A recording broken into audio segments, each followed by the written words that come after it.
Okay, here we are again. It's Wednesday, January 22nd, 2025. I'm so glad to have you here. You're watching Co-op for Two, and we are about to begin a new playthrough of the 7th Citadel. Now, this is a game with some history on the channel. We've played through the first of 3 campaigns that come in the original box. This was a game I kickstarted.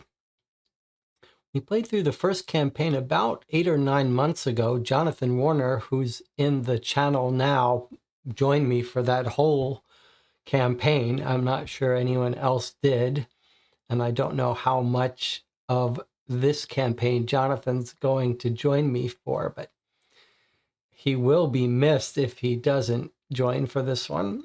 So this is the second of 3 campaigns that came in the original Kickstarter. This one's called Drums of Desolation.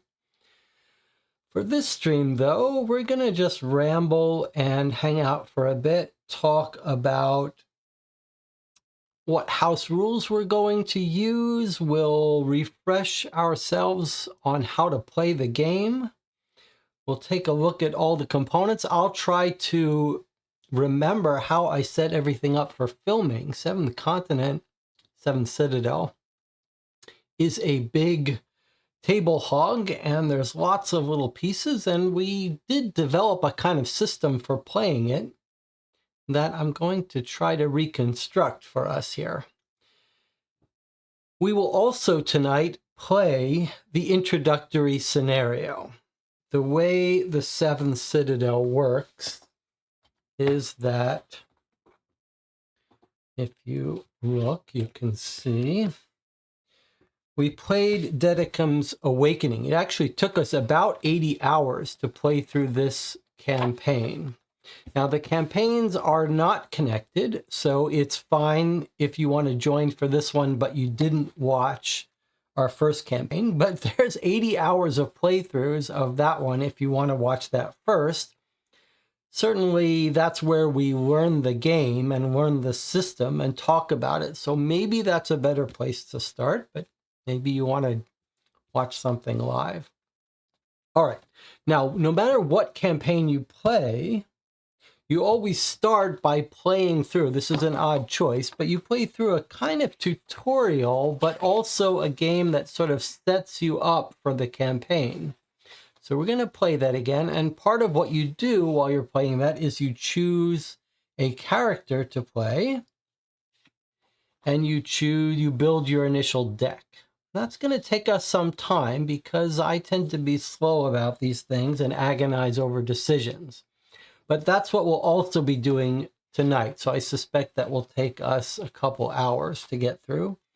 And we probably won't actually begin the new story stuff tonight, but we will play through the introductory scenario. All right, what else should we do before we get started? A little bit of bookkeeping. I just got in a game I've been waiting for a few months. A legal mystery game called Until Proven Guilty. It's behind me here. It's right there next to Subterra, a small little box. But it looks interesting. It's actually a remake of, I believe, a French game. French seem to be really like these mystery games. Anyway, it's different. It's interesting. There's a little 3D jury box, and you're trying to prove your case. It sounds like it's the first of a planned series, but I don't know. We'll see how well it goes. It does say it requires the internet, so I'm not sure about that. But anyway, I've scheduled that for tomorrow. So we will be playing that game Until Proven Guilty, the Starry Sky necklace case. We'll be playing that tomorrow at 10 p.m., not 11. What else? On Saturday, I'll be going to a local little mini convention here called Winter War in Champaign, Illinois. And I will be running a game of New York Noir, the mystery game that I've been working on for almost 2 years now.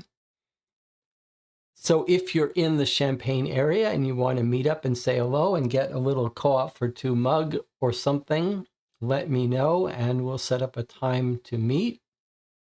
And then on Sunday, it will be our finale of the improvisational New York Noir mystery that one of the viewers has been writing for us, a play-by-mail game that we've been playing over the last 6 weeks or so. So the finale of that is on Sunday. You still have time to catch up if you want to catch that. All right. So a couple more things as we get back to 7 Citadel. I think if this book actually for this campaign looks a little longer than the previous one, but if it's anything like the previous one, it will take us 80 hours. Maybe it won't take us that long, but it'll take us a good 70, 80 hours to play through the whole thing. I think the plan will be to try to play once a week. If there are people that want to join me live for the whole campaign, you should speak up either in the Discord or on the Board Game Geek Guild for this channel, linked to both on this YouTube page. Discord, there's a special channel for the 7 Citadel. Anyway, if you're really interested in joining me live for the whole campaign, then maybe stop by there and we can try to figure out if there's a regular day of the week that works for those people who want to join me. Otherwise, if not, I'll just pick random days of the week on short notice and just get on the cameras and start recording. All right, what else do we need to talk about before we get started?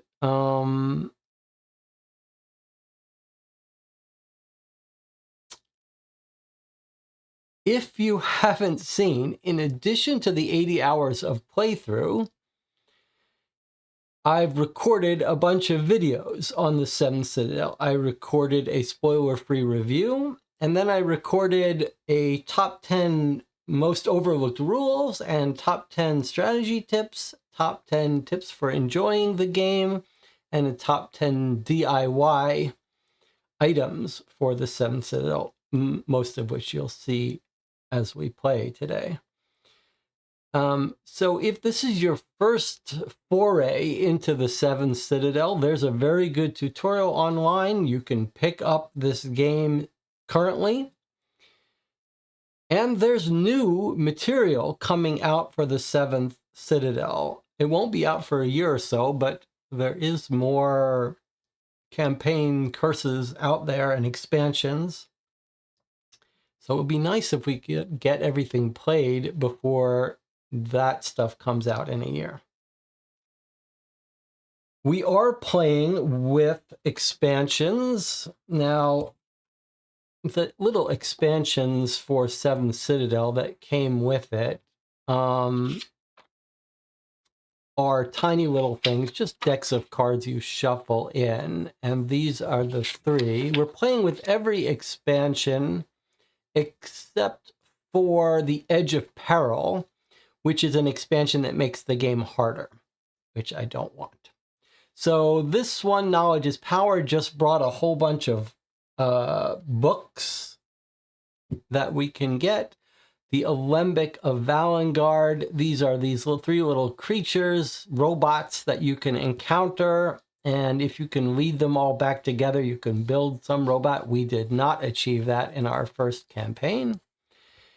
The other expansion are these little magical unveilers that have some great items, magical items you can get if you're lucky. They're sort of like a slot machine. You pull the slot machine, you either get some great magical item or you get some terrible curse. So there's that. And then I think the Alembic creatures are the ones that have this box that we've never opened. It's some robot in there that might be nice if we could get. Now, here is a map of the world where you can slot in cards as you explore. One of the options of your upgrades is you can start to get maps of these areas. Now, I've put little green dots on the maps that we previously upgraded, or I think one of these we start out with. I can't remember if it's this one or this one. So when we talk about house rules, I was thinking one of the things we might do, the way it's supposed to work is when you start a new campaign, everything gets reset. And I was thinking we might just get out the cards we've already explored and fill them in here. This is sort of a gimmick. We didn't really use it. Having the cards sometimes gives you something to do, you can do there. But I was thinking, I like the idea of filling up this map. So one of my proposals is that we bring out, once we get our starting place, we bring out the places we've already explored. Then maybe we can explore more out from there. So there's that. All right. Now let's look at our setup here. What have I got before we get started? Let me talk about it. Have a new little tiny light you can't see. Guess you can see it's shining a little bit, which is shining onto a little green screen area. So I don't often use the green screen, but for the 7th Citadel, when we get out a card, I can put it here for a nice close-up view, and the light just eliminates some shadows. So I'm kind of proud about that. Now, the other camera angle that's new for 7th Citadel is I have these little 3D printed card holders. And the way we use these is that I used one for my hand of cards. That helps us keep don't go over our hand of cards and you could see them. And then we used one for like when we were having an encounter, you have to declare what cards in your inventory, in your purse, you're going to use during the encounter ahead of time. This helps us not forget to do that. And then I have a whole bunch of, in fact, they're not here. Where are they?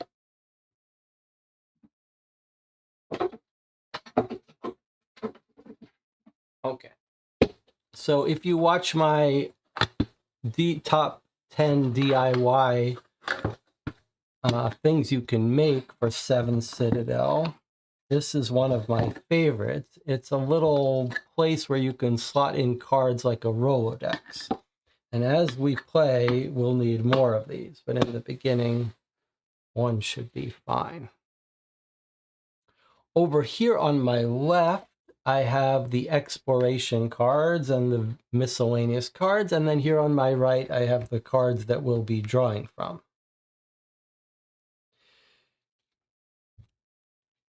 On one of my videos, I talk about the Fortune Teller's Hut. This is a homebrew rule that I came up with in conjunction with a couple other people on the Board Game Geek forum for the 7th Citadel. And it's a new building you can build that mitigates these luck cards, which we really didn't enjoy. And this certainly made the game more enjoyable, so we'll be building this soon. And then I've printed out here a little card, which will expand as we play, where when we learned about what a card number is, everything's card, there's thousands of cards here, they're each numbers, and there's certain groups of cards you get over and over again. And this is just the list that we built up as we played to remember which ones are bad. There's an injury one, I'm not sure why we wrote it down here. And then these cards in particular are useful because these are upgrades you can choose to get. We'll look at that in a minute. And this is our recorded history of which ones we liked. This one in particular, 301, and ones that we didn't like. So I think, let me see if I can sum up a little bit better what my intentions are. My intentions are, I play this as an exploration game more than a micro optimization combat game. So I'm inclined to want to try to go to new places, discover new things. So I'm trying to remember, trying to keep track of stuff we've discovered last time so that we can go to new places and do new things. And in that spirit, I think one of the house rules we'll do is if we draw one of these exploration cards, maybe a book or a side quest that we've already done, I'd be inclined to just swap it out, throw it away until we get a new one. So there are going to be a couple things that we do during this campaign that some people might consider a little bit cheating. We're also going to play on an easier mode, story mode. If that bothers you, this might not be the playthrough to watch. There's lots of other playthroughs you can watch on YouTube. So this one is going to be about exploration, taking our time.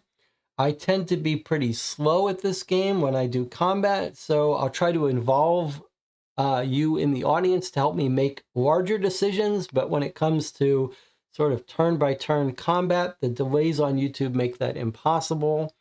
And I play slow enough that you may not want to be really focused entirely on this channel. You can put it on the background, help you go to sleep. Okay. So what else do we need to talk about? One of the things that I would love to have company for this campaign. I'm not really a solo gamer. So I enjoy sharing the experience. It's not the same when you're in danger alone versus in danger as a group. Misery loves company and all that stuff. So there are a couple places where I really will ask for your help, whoever's in the channel at any time. And a big place of that is during the upgrades. There's one of the most enjoyable parts of the 7th Citadel is deciding what to upgrade after each scenario. Campaign's made up of a whole bunch of scenarios. And so we'll work together to decide how to upgrade our character. And one of the big questions we'll have to decide right up front is, do we want to choose different things, try a different approach, or go with what we know? Now, I tend to be a little conservative in terms of sticking with what I know. So my bias would be to like stay with the character we know how to play, but maybe it would be better for us to try a different thing. There are 3 main characters, 3 campaigns. Maybe we should try a different character for each campaign. All right, and then the rest of the stuff we can revisit as we come to it. I mean, we have some tricks. We have a little dial here we use to keep track of our weight. And I have a little 3D printed tray here for draw a discard. Let's see what else I have in my printouts. So this is the dialogue book that we'll be using, the campaign where we track our campaign. These were my 3 videos so that I don't forget some of the overlooked rules that I suggested. I'm sure it'll be a little rough as we get started. And this was from our previous campaign. So there's the side quests we did. There's all the upgrades that we chose to do. So I don't know if we want to try deliberately doing different things. I was pretty happy with our playthrough last time. And there's the upgrades we chose, the path of upgrades. This was we got lucky in that we found this amazing upgrade 301 that we really loved. That one I absolutely want to get again. That one gives you an extra hand size, and then 2 others that we didn't like. But that leaves 3 more mysterious major upgrades that we don't know what they are, and I'd be inclined to try to get those in this new session. And then I've got a couple of player aids that I want to keep handy. And then a bunch of errata. There is a bunch of errata for this game, including one for our specific campaign. But what I've done is, and this is something I suggested on one of my videos, is that I've marked the cards that have been errata just by putting a little sticker on them. So when we encounter something with an errata sticker, then we can check the errata and we don't have to worry about it until then. All right, so I guess the only thing we really need to get started is the intro scenario and maybe the rules, in case I forget. Is there anything I've forgotten? Anything anyone in the chat wants to talk about before we get started? Is there anyone here other than Jonathan who joined me for a substantial part of the previous campaign playthrough? Anyone who's played the 7th Citadel on their own in the chat, or anyone who's watched the videos? I just like to hear what everyone's experience is with the 7th Citadel. Jonathan is a real reader. Jonathan liked the books. I know Autumn and Cody have played some 7th Citadel. Let me see, is there anything else I need to get out, get ready? Let me get while I'm waiting for you guys to chime in, I'm just gonna get my other table out here.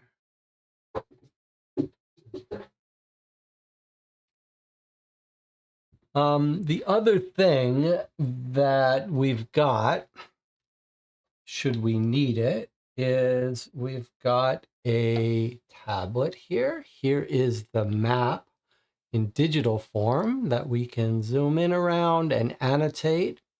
And one of my other main tips for the 7th Citadel is to take photographs of the map. And I actually have somewhere a photograph of the cards laid out as we played the game. So I won't be shy about getting that old map out so that we can plan our routes. I'd like to go to new places this time. All right. Autumn says, I'm excited to see what character you choose this time. Well, what character we choose. I'm happy to have help choosing a character. Jelly says, I didn't watch live, but I did watch all the lives of the Seventh Citadel. Okay, don't. Oh, you watched the live stream playthroughs of the Seventh Citadel? That's a lot of video to watch. Okay. Shall we get started here?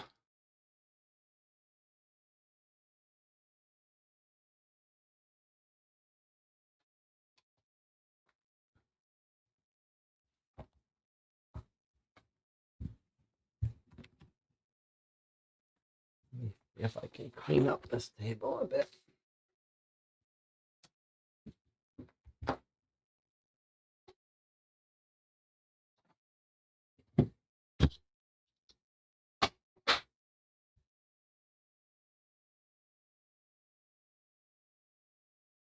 All right. Well, no one else is speaking up. So let's just get started. Actually, we're in no rush here. So I'm just going to flip through the rule books to remind myself of how to play. Here's our little rule summary. Okay, take an action, certain number of cards you have to draw, certain number of successes if you get it right. If you succeed, you do the white stuff, otherwise you do the black stuff. You can play with the models or the standees. We'll be playing with the standees so that we can lay them flat. Everything has been sorted away. Different kinds of cards, all the rules, temporary events, permanent events. I know I remember all of this. I mean, I don't remember it all, but I did refresh my memory previously. All right, so here's how we start a new game. We start a new game by choosing a character and playing the introductory scenario of a new beginning. When we're finished reading the rules, we start there. Okay, so that's what we'll do. When we're ready to start, just introducing you to the components. Okay, turn sequence. Let's make sure there's nothing I'm forgetting here. Choose the active player. We'll be playing solo. Choose an action to perform from any place where your character is, or in your hand, or in your purse cards, or on your quest cards. They'll be all out in these little things. If it's red bordered, it's forcing us to do it right away. We choose how many cards to draw. We apply our successes and we start a new turn. There are special compound actions that require a die, which I have here. Okay, looks rather complicated, but essentially before you start drawing cards, you choose what cards from your inventory, your purse to use, you declare them. You determine the cost, you do any modifiers, you draw the cards, you see if you get a success. The red chain means you can't use more than a certain number of cards to form your successes. All this will become clear as we play it if you're new to the Seven Citadel. And then you can use these various icons on cards to trigger other abilities.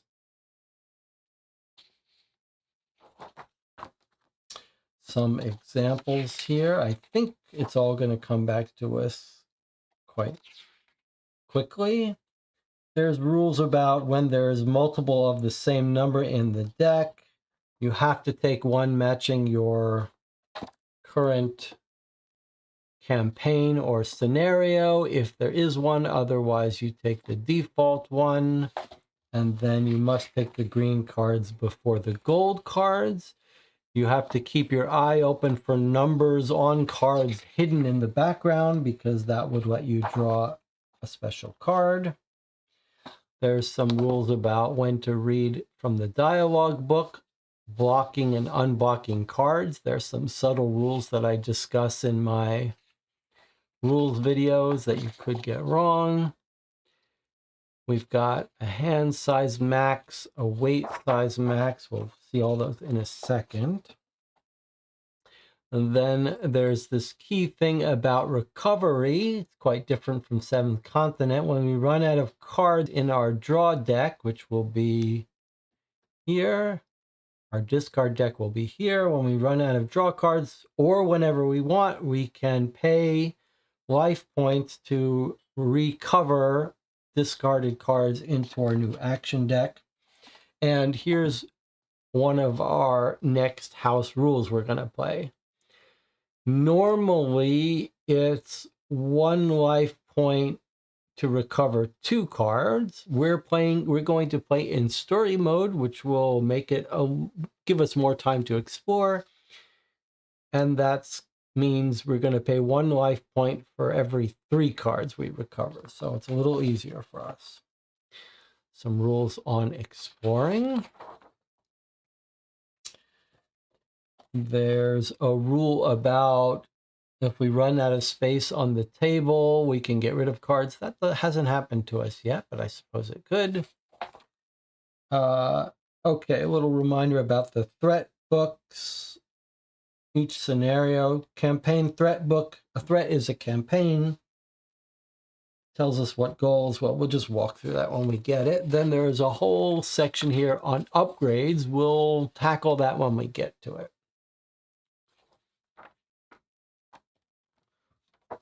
Note on saving and restoring the game. Okay, the actual basic rules for the game, it seems complicated, but it really isn't that complicated when you start to play it. So I think we're going to be okay.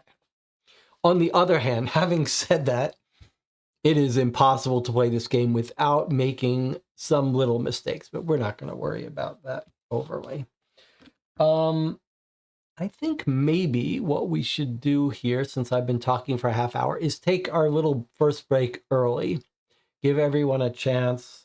If you've had enough, you can leave. Maybe I'll see some of you tomorrow for that legal court case mystery game.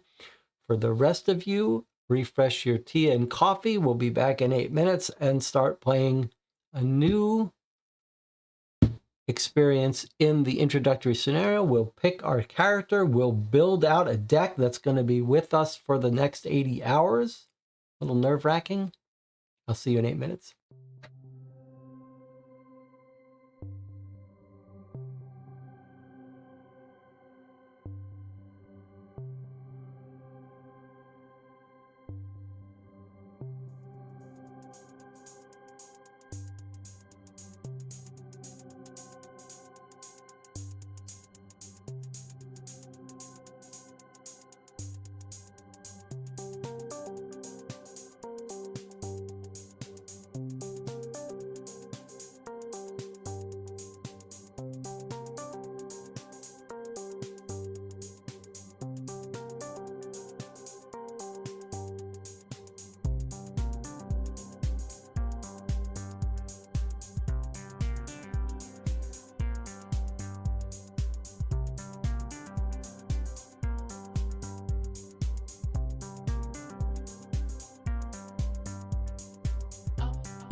We're back and ready to begin our introductory scenario. Jonathan wants us to be evil this game, and Jelly OSB is egging him on. All right, let's take a look.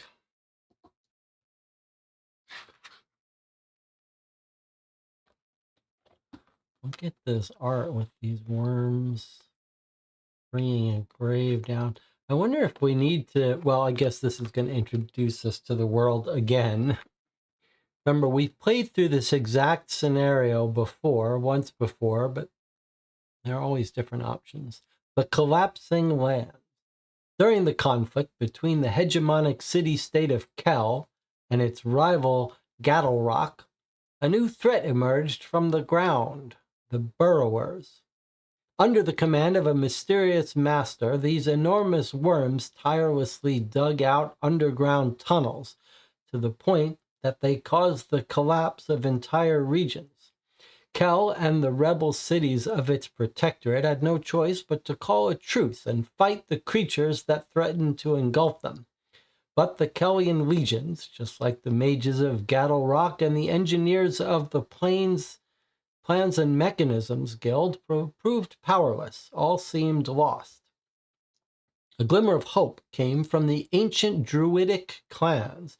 They renounced their sacred principles to create, with blood and forbidden incantations, plant abominations, the only effective rampart against the burrowers. Thus began the reign of the Necro-Druids. The War of the Worms has lasted for nearly 50 cycles and has irreparably disfigured the world. Despite their best efforts, the Necro-Druids and what remains of the Kel Protectorate have been unable to stop the Worm Master, who remains unaccounted for. The collapsing lands, as they are now called, are drowned in a haze of dust thrown up by the burrowers.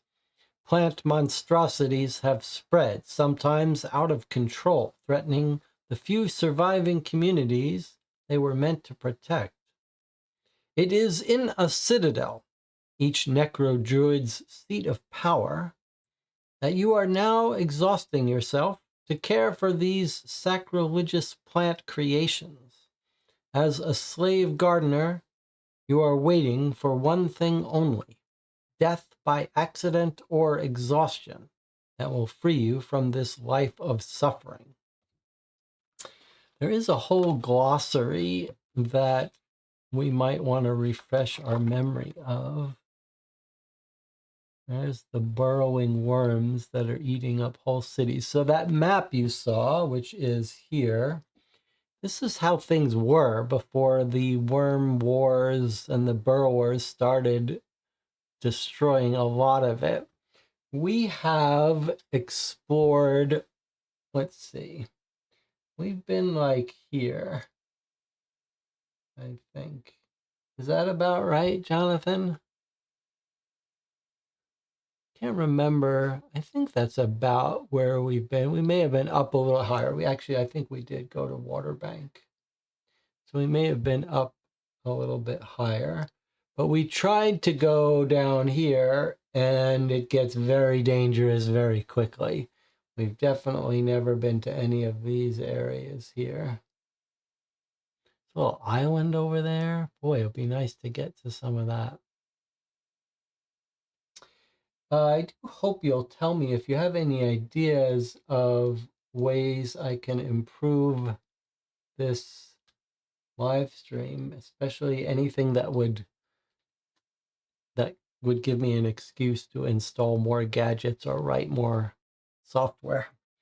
All right, let's get back to our case here.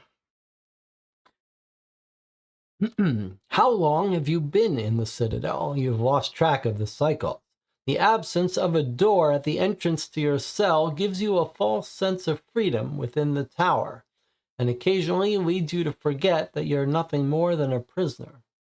You wake up to a bitingly cold morning, bathed in pale sunlight, another long day of hard labor awaiting you at the sacred grove.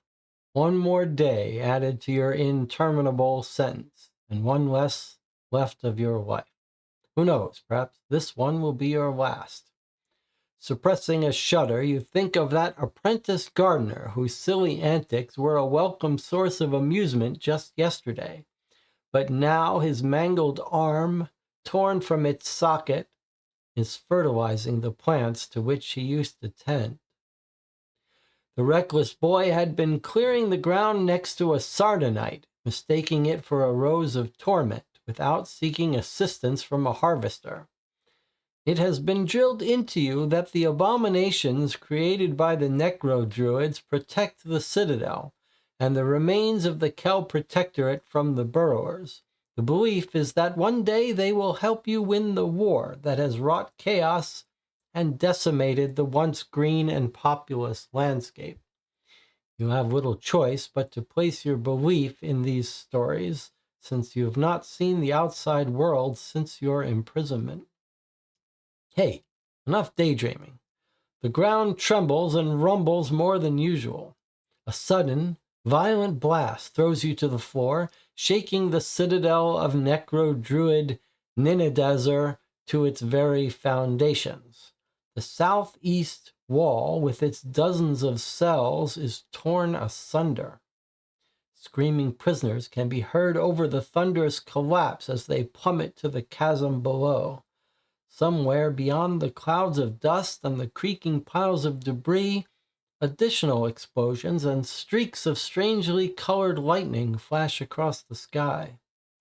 Amidst the acrid smoke burning your eyes and throat, you can see the faint outlines of other prisoners rushing out of your cell. A shrill ringing fills your ears, and your heart beats so fast that you feel as if it might burst. You have no idea what just happened, but your instinct bellows at you to get out of here as soon as possible. Gritting your teeth, you tense your muscles, ready to run. Welcome to the introductory scenario of the Seventh Citadel. So there's our origin story, and now we must make our most important decision. Choose your character. Each player chooses a character from those available below. All right, so on our last campaign, our first campaign, we played Arthur. Arthur is a little kid and he wants to explore, and that's how we played him.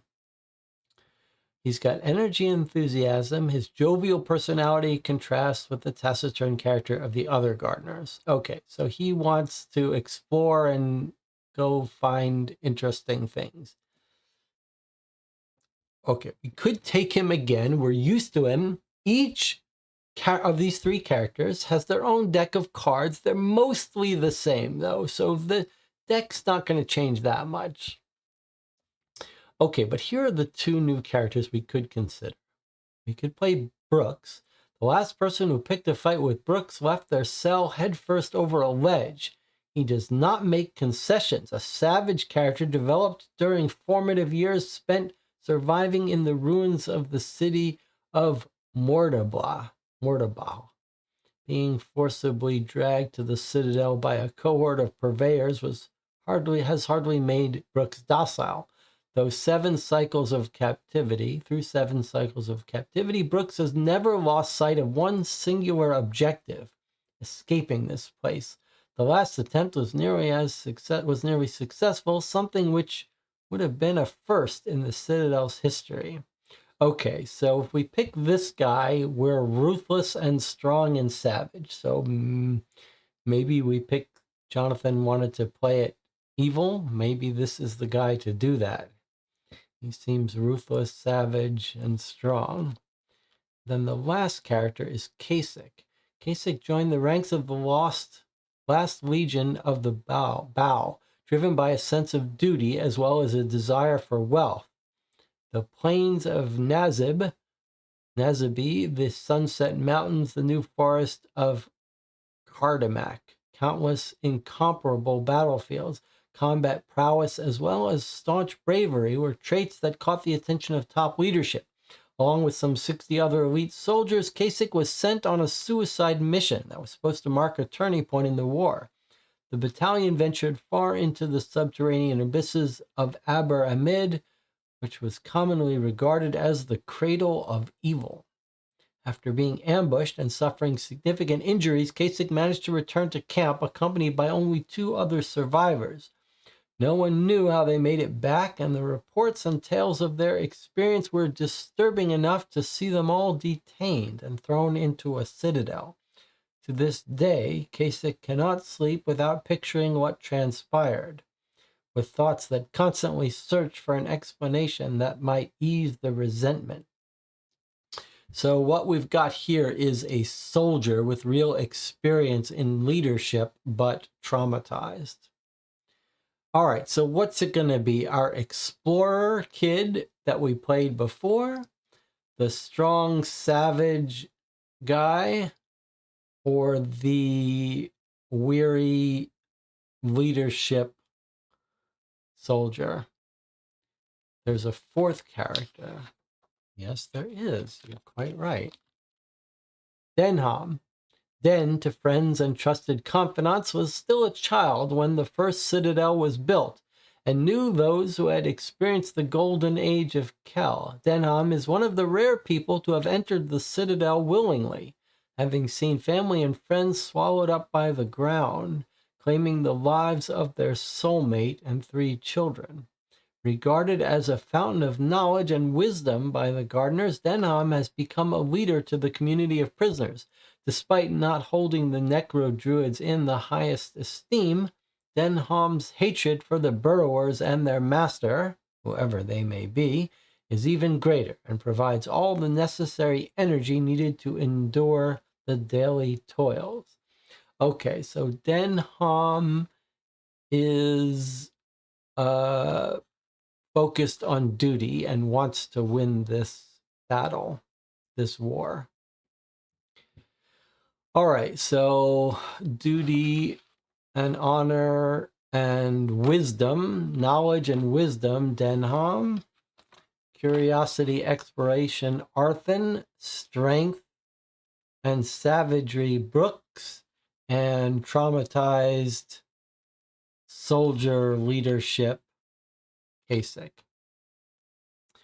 All right. So Jonathan says, if we think we might go a bit more evil, I'd go with Brooks. But if we still think we'll be good, I'd go with Denham. All right. Well, let's have a little vote. What character do you think we should play?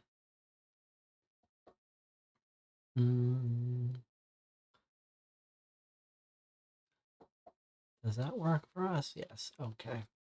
All right. Well, let's pick a different character. So let's not take Arthur again. So either Brooks. The only thing to consider, I'm inclined to go with Jonathan and be the savagery guy. There are two things to consider. The first one is, to me, the enjoyment of the Seventh Citadel is exploration and discovering things and knowledge. So we're going a little bit like, the combat is not the part I enjoy the most. So picking a character who's all focused on combat is a little concerning to me, since that's not the approach I want to take for most things. But that doesn't mean I'm not opposed to being sort of ruthless and all that. I just don't want us to be choosing combat over knowledge. But we can try to use knowledge in ruthless ways.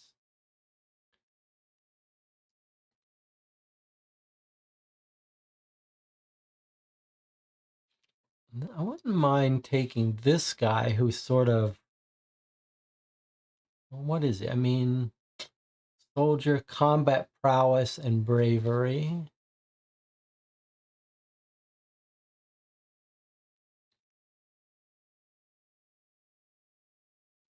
Okay. 2 votes for Savage.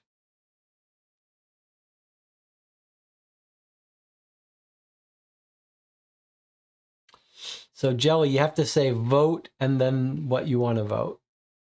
Okay, Autumn voted for Kasich. Jonathan is voting for Brooks. Then we've got this person here who's all about duty. Okay, if we're going dark, then it's not Denholm. If we're going dark, then it's either Brooks or Kasich.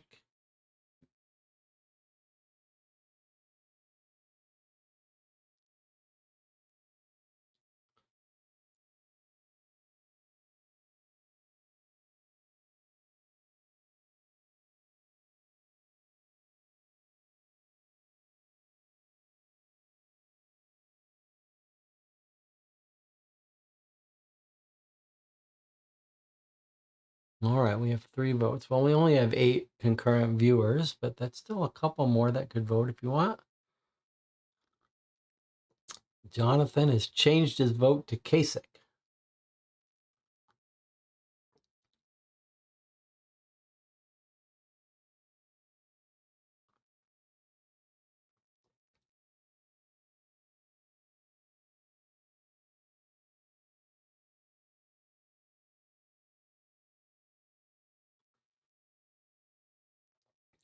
You talked Jelly OSB into Brooks, and now you've switched over to Kasich. All right, Jelly, what do you think? Can you live with Kasich? Jonathan says, vote Kasich will be dark and have a mystery.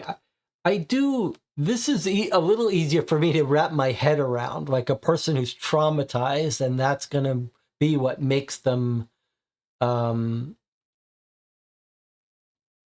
traumatized by some crazy mission.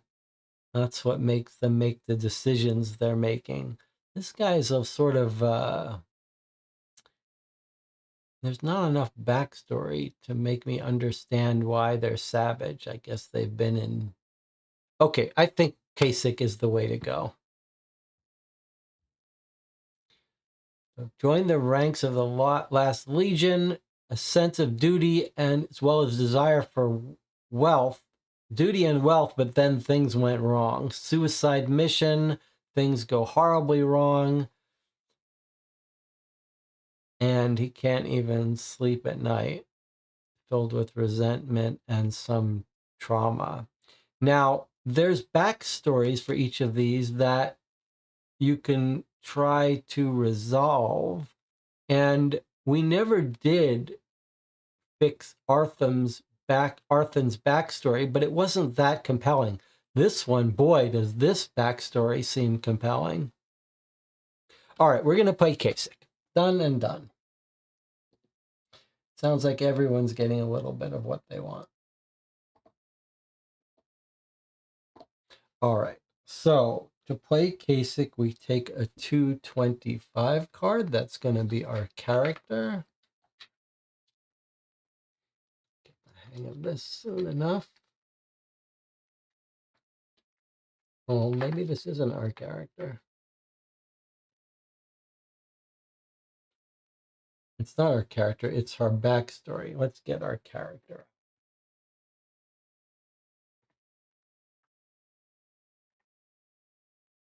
Okay, so that was Arthun that we played last time, the kid.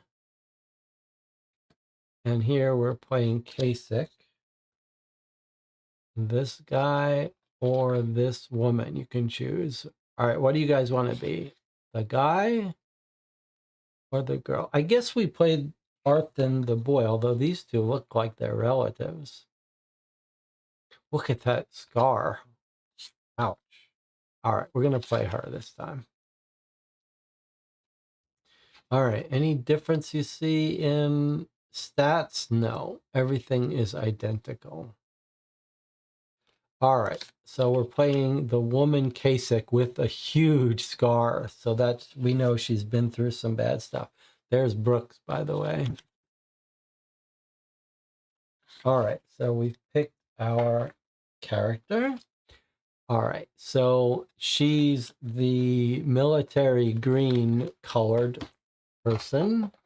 The only thing that affects is if we were going to play with the figures, we'd take her little figure there. I guess I'll just bring this out. And then we're meant to use her health. All right. And then we've got a little bit of past. Let's try this out. Why? This question has haunted you along the road to the Citadel, and now it sneaks into your dreams. What did you do or see on your final mission that could have led your commanders to commit such an injustice? Although you've tried to suppress your thoughts through hard labor, you know you will only find peace if you understand the reasoning behind this sordid affair. But where to start? In search of answers. Even if Ribek and the Owl, the only two surviving legionnaires, know something you do not, they have at best been taken to one of the other citadels, and you certainly will not discover the truth by remaining locked up. If you manage to leave this place, your best hope is probably in Aber Amid. But what are your chances of surviving that? After all, 57 others, some of whom were more valiant and seasoned than you, all met a brutal premature end in that place. When you read a dialogue mentioning Aber Amid, take a card whose number is equal to the number of your terrain plus 280, if that's available. All right, so we must keep our eye open for mentions of Aber Amid. That's where our mission was. I'm interested in our in this backstory. Ribik sounds familiar. I don't. Ribik and the Owl. I don't remember. Okay, so this is going to be our first use of this. We're going to slot this in here. That's our quest. No, that's a purse card. Okay, so just to remind you how to play, it's a purse card with a lock. Means it's one of our inventory items that we can't get rid of. And it's a quest card. There's a whole thing with keywords. We'll go into that when we see it. All right, so we've taken our backstory. We've chosen our character. we're taking our character and we're going to put it right in there. Okay. Next, compose your action deck. Okay, so here's the other big decision we're going to have to make. Each player takes from behind the character skills divider the 15 skill cards whose icon contains their character's initial. Okay, so we've got this deck of cards that are custom for each character. So Arthun is who we played. So this was Arthun's 15 card hand. Okay, now we're playing K6, so we're going to take the C's and we're going to sleeve them. So we sleeve all of our action hand. And you'll see that they're not much different. I don't think. Most of them are the same. There's some slight differences. Maybe I will sleeve them on break so you don't have to sit around for that. But let's just look at K6 cards here. Okay. So when we're fighting, we can keep an extra, we can use an extra card if it's normally locked up. We can shield, improvise, that's a great card. Fortitude.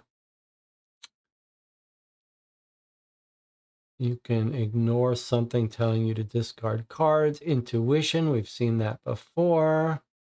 So the other thing that may be different are the symbols. We can see if we just take a quick look. He's got one of each symbol. Okay, so he's not specialized in anything regarding symbols. Intuition lets us reorder the top cards. Okay, draw 3 less.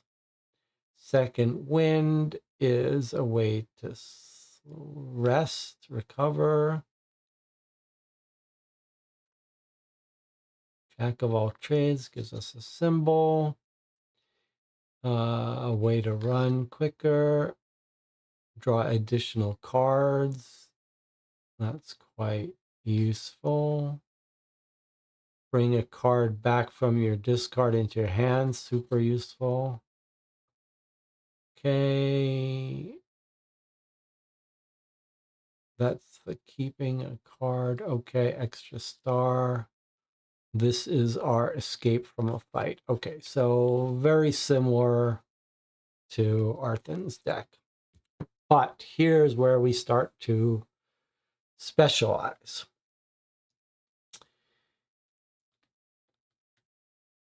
Five skill cards of your choice from among those with the letter X. There's a single copy of each of these cards. And that then you shuffle those to make 20. Okay, so then you can choose any of the 5 X cards. So let's find where are the X cards. Okay. So here are all the X cards. I don't think we chose some of these, but I reset them all. So we may have chosen some of these for Arthun, but I've unsleeved them. So here are the cards we can choose from. We can make a custom deck of our choosing. And here are some suggestions of ways you can focus. Now, I do think we benefited last time from not spreading ourselves too thin, because one of my little strategy tips that in my video is that some consistency and predictability in your deck helps you plan. So if you try to get some of all of these symbols, then you never know what you're going to get. When we played our first campaign, I know we focused on dexterity and cunning and arcane knowledge. So these are the two I believe we focused on last time. So the question is what you want to focus on this time. We got 5 cards. We could just pick our custom 5 cards. Boy, did we make good use of some of this, though. but it feels like maybe Kasich would benefit from some of this stuff. So what do you think? Why don't we, I wonder if we shouldn't, I want to separate the new stuff. So this is going to take us a little bit of time. I'm going to take all the ones that we didn't play with last time, and we'll look at those first, maybe.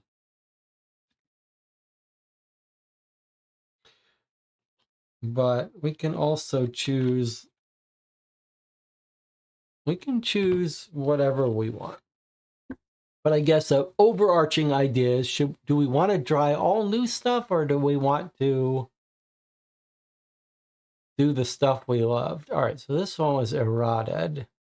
My desire to keep things low complexity makes me want to go away from this. Okay, reinforcement. So if we choose the leadership path, then this one is recommended. Flags turn into successes. Now you see why it's useful to focus. I mean, leadership is good when you have your helpers. This doesn't appeal to me that much. Yeah, Autumn says leadership is good if you want a lot of companions. In general, that's not my favorite. Okay, shields, don't really care that much about that. More ways to turn flags into successes. Weapons turns flags into successes. This one lets us do a whole bunch of stuff cheaper, and strength into success. None of these are thrilling me. Okay, anything that lets you use more cards in checking successes is useful. Maybe I need a bigger zoom away here. Okay, none of these are thrilling me so far. Weapons lets you get shields. I don't care about shields. Make things cheaper. Yeah. Doesn't thrill me. We're looking for cards that thrill us. We're only going to get to pick 5. This just gets you a strength whenever you fight. Notice you don't have to discard this one. If we're going to go strength, that's not a bad card. Lock picking. Boy, we had a hard time finding a use for lock picking. You kind of use it in the beginning, but very rarely after that. Here is an arcane fight. That's 5 cards, and then it gets blocked. That's pretty cool. Draw less cards, keep 1. That is the keep one, right? Authority, if we want it to be a leader, that's a nice card to trigger. Okay, when you're reading stuff in the dialogue book, you can turn flags into successes, 1 flag for each success 3 times. That's pretty cool. Maybe I'll keep that.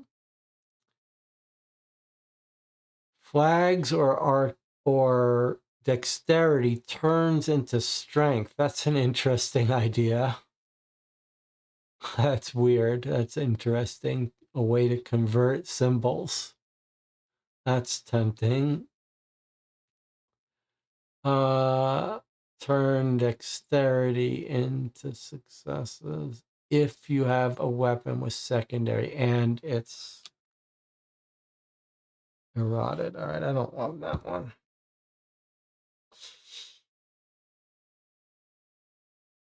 John says, some of the companions were pretty powerful. Yes, they were. Lock picking works well if you get a burglar suit, but I can't recall how to get it. Okay.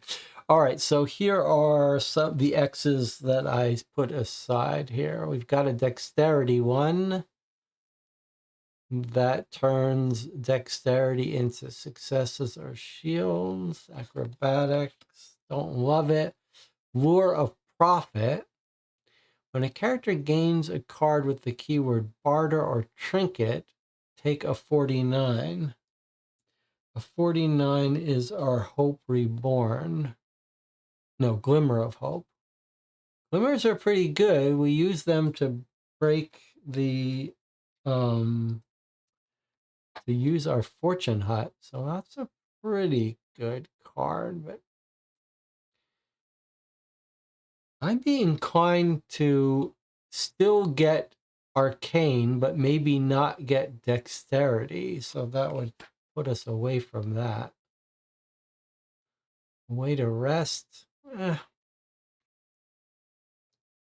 Turn Arcane into stars, and we can perform a spell.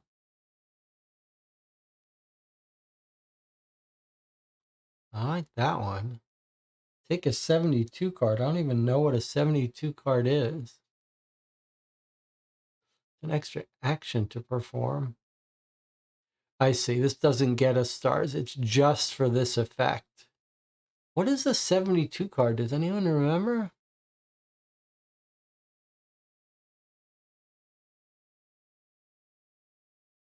But look, it's locked into a 0. So you can only use Arcane to get your 2 successes. It's probably some sort of armor, but that is kind of interesting. Arcane and Dexterity. When you're fighting or conducting a spell, each Arcane turns into a success, but then it gets blocked. Arcane Knowledge. This gives you 2 Arcane and lets you draw an extra card, but it gets blocked. All right, I like this one. Accurate Shot. I know we had that before. You ignore an evasive. I forget what evasive is. It makes it harder to hit some attackers. Turns Dexterity into success. I'm thinking we avoid Dexterity. Stealth. I think we had that before. So I'm thinking maybe we don't focus on Dexterity, but we do go Arcane. Jonathan says, I wouldn't mind some of the leadership cards. Okay. Why don't we focus on leadership? I mean, should we focus on leadership and strength and try 2 things that we're not used to? If we focus on leadership and not strength, 2 new skills, that's a little scary. But okay, let's see. Where's our super leadership? Okay, super leadership is authority, gets us leadership flags. Okay. Then eloquence is pretty specialized, but it is also 2 flags. Only good for talking, though. This generates more flags. Boy, this card is like a flag generating machine. So we need to find ways to use them, though.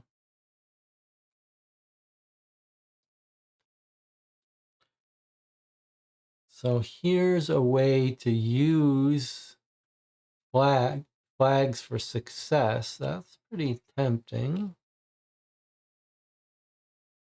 And here's another way to use flags for success on any test, but it gets blocked. But you need a companion. So awfully tempting. And here's a generic flags into successes, but gets blocked.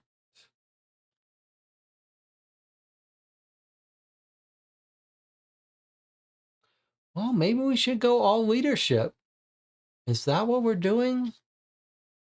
I think we're going leadership.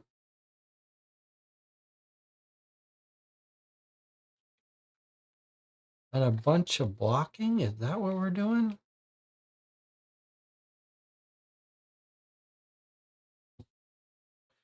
So that's just like a whole bunch of flag things. Authority, ruthless attack, resolution, reinforcement. So the only one not recommended here was alert. What's alert? Here's the alert. You can apply ambush. Yeah, that's boring. I don't want to work. Blacksmith. It was fun to use blacksmith, but it makes use of strength, and I don't think we're going for strength.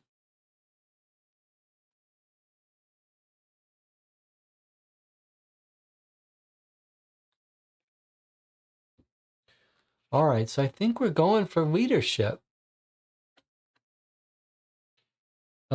So eloquence is kind of a fun card. It's only used for dealing with people, but that's kind of thematically fun. So one of the things that one of my top 10 enjoyment tips for the 7th Citadel is to role play it a bit. And that's what we did when we played. We role played our character. And so that's what we're doing here. We've got a squad leader, Jonathan says. And so we are going to go all in on our leadership with lots of flags, a little bit, one arcane, one fist, but we're going to try to avoid that. This seems like a pretty good set. We've got 2 cards that block. So I don't think we did that much unblocking in our previous playthrough, but we're going to want to do that in this one. So look for ways to look for things that might get us ability to unblock, and let's look for companions. Let's look hard for companions since our deck is good for that. Okay, so is everyone good with this as our set of 5 custom abilities? This is kind of exciting that we're taking such a different character. So the rest of these X's go away. We're not playing with them. Assuming everyone is okay.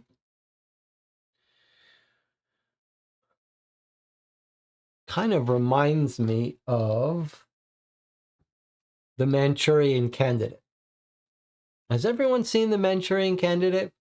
This barely reminds me of it. But if you haven't seen the Manchurian Candidate with Frank Sinatra, the original, I think it got remade.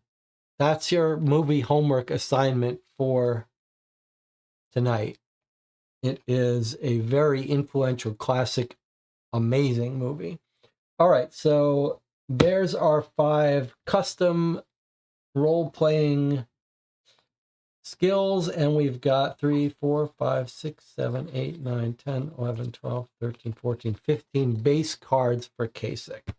So these all get shuffled together, and we are going to sleeve these, but I'll either sleeve them during a break or when we just want a break from talking.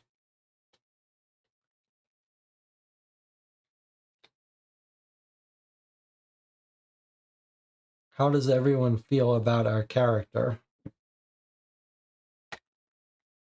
Doesn't work. Autumn says it looks fun.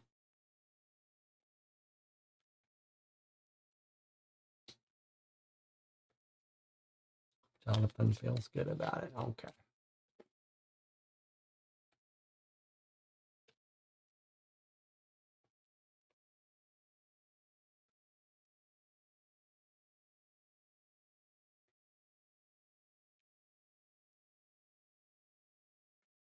All right. Well, it's a little nerve-wracking to me that we're playing such a different character, but actually it's kind of interesting.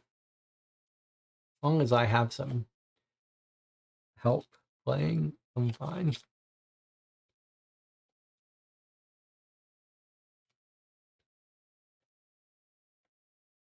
Okay. So we take 2 cards to start out. The rest of the cards are in our action deck that represents our energy. We'll draw from here, discard here, and then block somewhere. All right, let's look at our 2 starting cards. We'll put them here.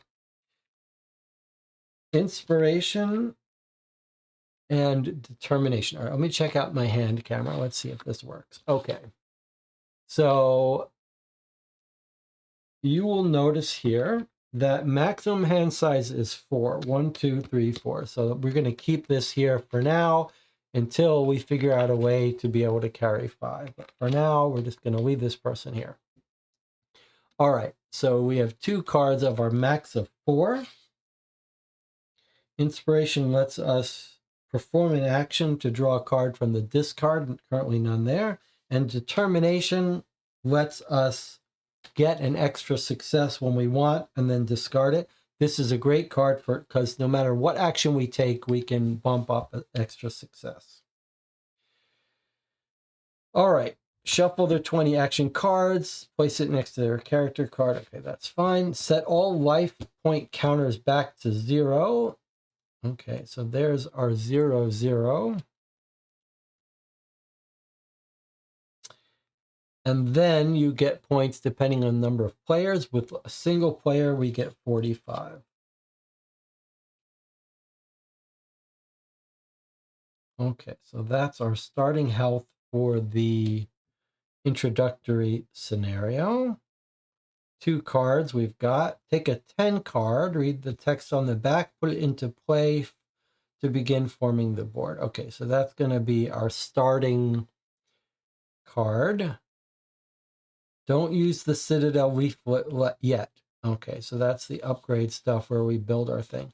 During this introductory scenario, you may obtain up to 7 Hope Reborn cards to be spent later to upgrade, evolve your group. So we're looking for Hope Reborn. Those are the cards you'll remember that let us upgrade. So that's it. We take a 10 and then we get started. Okay. 10 card, that's going to be the start of our map here. So this is going to be starting out the same way we did. We've seen this before. We've seen this card before in our previous playthrough. Your cell measures barely 15 feet across. Your cellmates are shoving each other to get out before the upper floor collapses into your cell. On the other side, the room opens into the void and to the chaos of the garden below. A definitive way out for your fellow inmates whose exhaustion and despair have driven them to end it all. Okay, so we're in our cell and we can, it looks like, rifle through a drawer to try to find some item. We can look down the steps, or we can go, let's get this out and remind ourselves what some of these things are. So that icon is go visit. This is go visit. All right, so essentially this is on the table here. Let's check out our cubes to see how well they work for us here. All right, it's better detail here. So I guess if we're dealing with a specific card, we can read that. All right, well, seems like it might be a good idea to... Jonathan can't remember, looking down wasn't so good. I definitely don't think we went down. All right, but surely we want to get whatever there is in that drawer. Don't we? All right, let's do the 14. So 0 cards, 0 successes, so we don't have to do anything, and we're not allowed to keep that card anyway, so there's no point in drawing it. Let's just do a 14.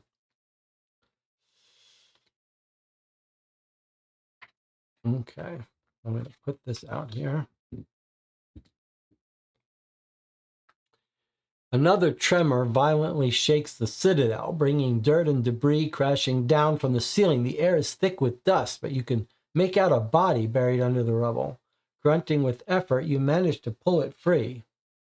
You recognize Taja, an affable girl who has shared your cell for several cycles. She's unconscious, her brown hair thick with blood from a nasty gash on her forehead. Bending over her, you can hear the faint sound of her breathing. So this thing, which I thought was opening a drawer, what does that symbol technically stand for?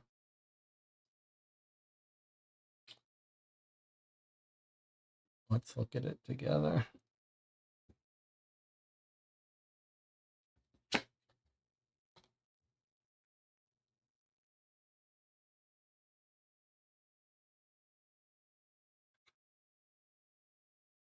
What is it? It must be search, right? Why am I not seeing it?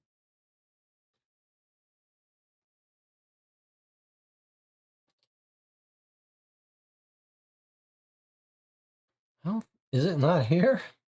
Is it not in this list? Kind of weird, don't you think?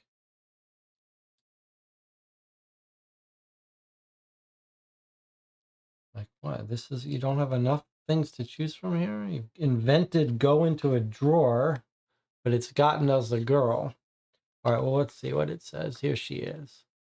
The other prisoners fled without a second thought. Will you carry Taja away to safety or leave her to a gruesome fate? Well, we carried her last time we played. And I think you know what's going to happen this time, don't you? We've said that we are ruthless soldiers, traumatized by an event in the past. So I feel like we're not going to be carrying her anywhere. I feel like we're going to let her go.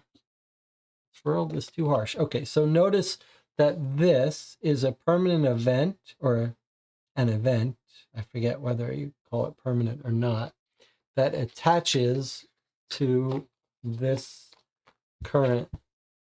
So we're using these stickers that are in my, talked about in my DIY upgrades. So while we're here, we can do this. But we're not going to save this woman.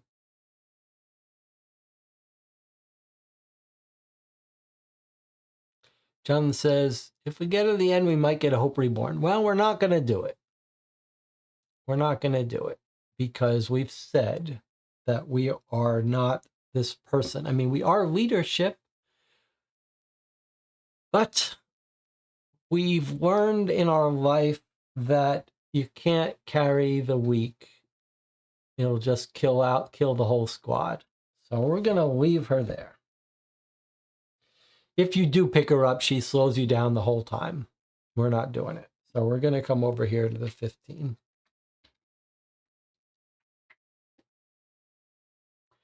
Dozens of prisoners run past your cell. You're about to run after. You were the one, Jonathan, who said that we were going to play this ruthless evil.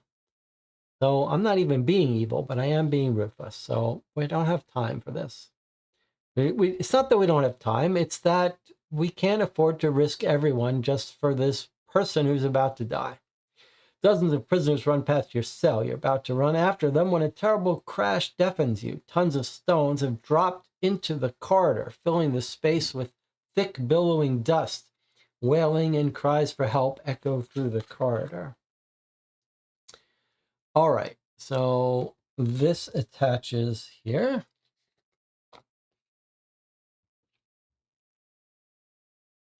And it gives us a new action.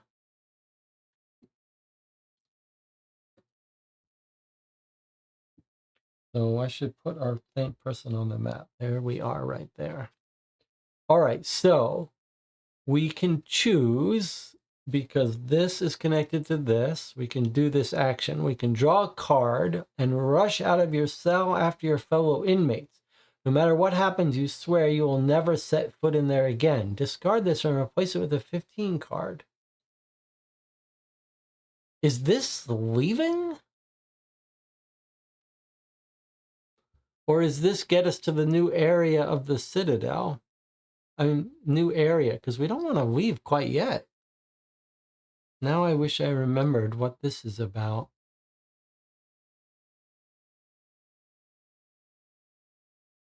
Like, is this if you want to keep going into the Citadel? Surely not. Jonathan thinks he remembers this being bad. All right, let's do this. Rush out of your cell after your fellow inmates. You'll never set foot in there again.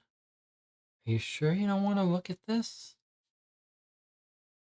I feel like we got to look at this because we don't know what it is. Don't we want to look? What's the harm in looking?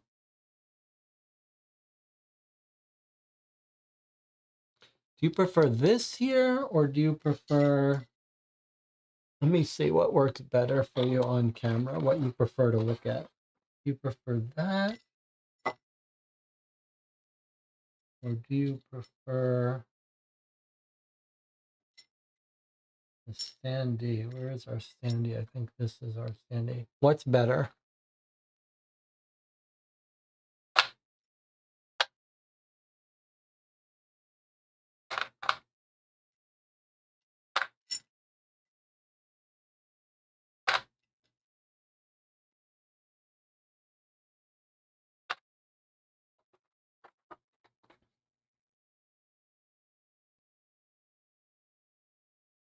Flat standee is better? Okay.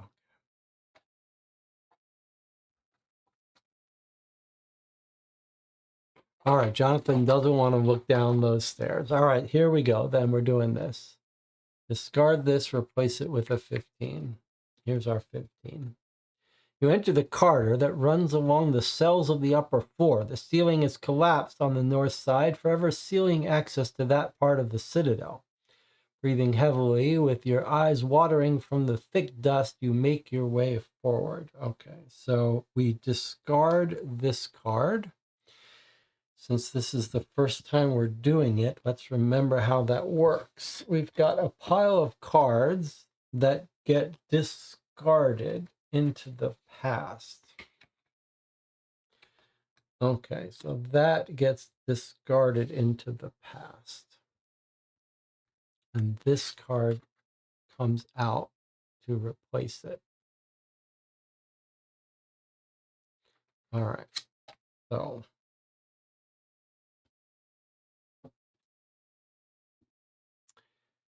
here's our new card. We can see there's an injured person there. This is a better view for me. Okay, injured person there. And then these two spaces, you'll remember, get... Oh, I see. That screen is not going to be as useful as it was before. All right, so these two spaces get filled with expiration cards of this pound sign. It's not actually a pound sign, is it? But these are only used for the tutorial. So this goes there and this goes there. I may need to readjust my split camera zoom so it doesn't zoom in down here, but in the center. All right, so we've brought this out, but we haven't walked in it. Actually, it kind of looks like we have, but I guess that doesn't count. All right, so to move, we take the move action, which is listed here. I'm just going over this slowly as our first play, but notice that when you move to walk, you get to keep the card you draw. Since we're not even at our full hand size, we're definitely going to do that. So I'm going to draw a card to walk over here, and we get to keep this card in our hand.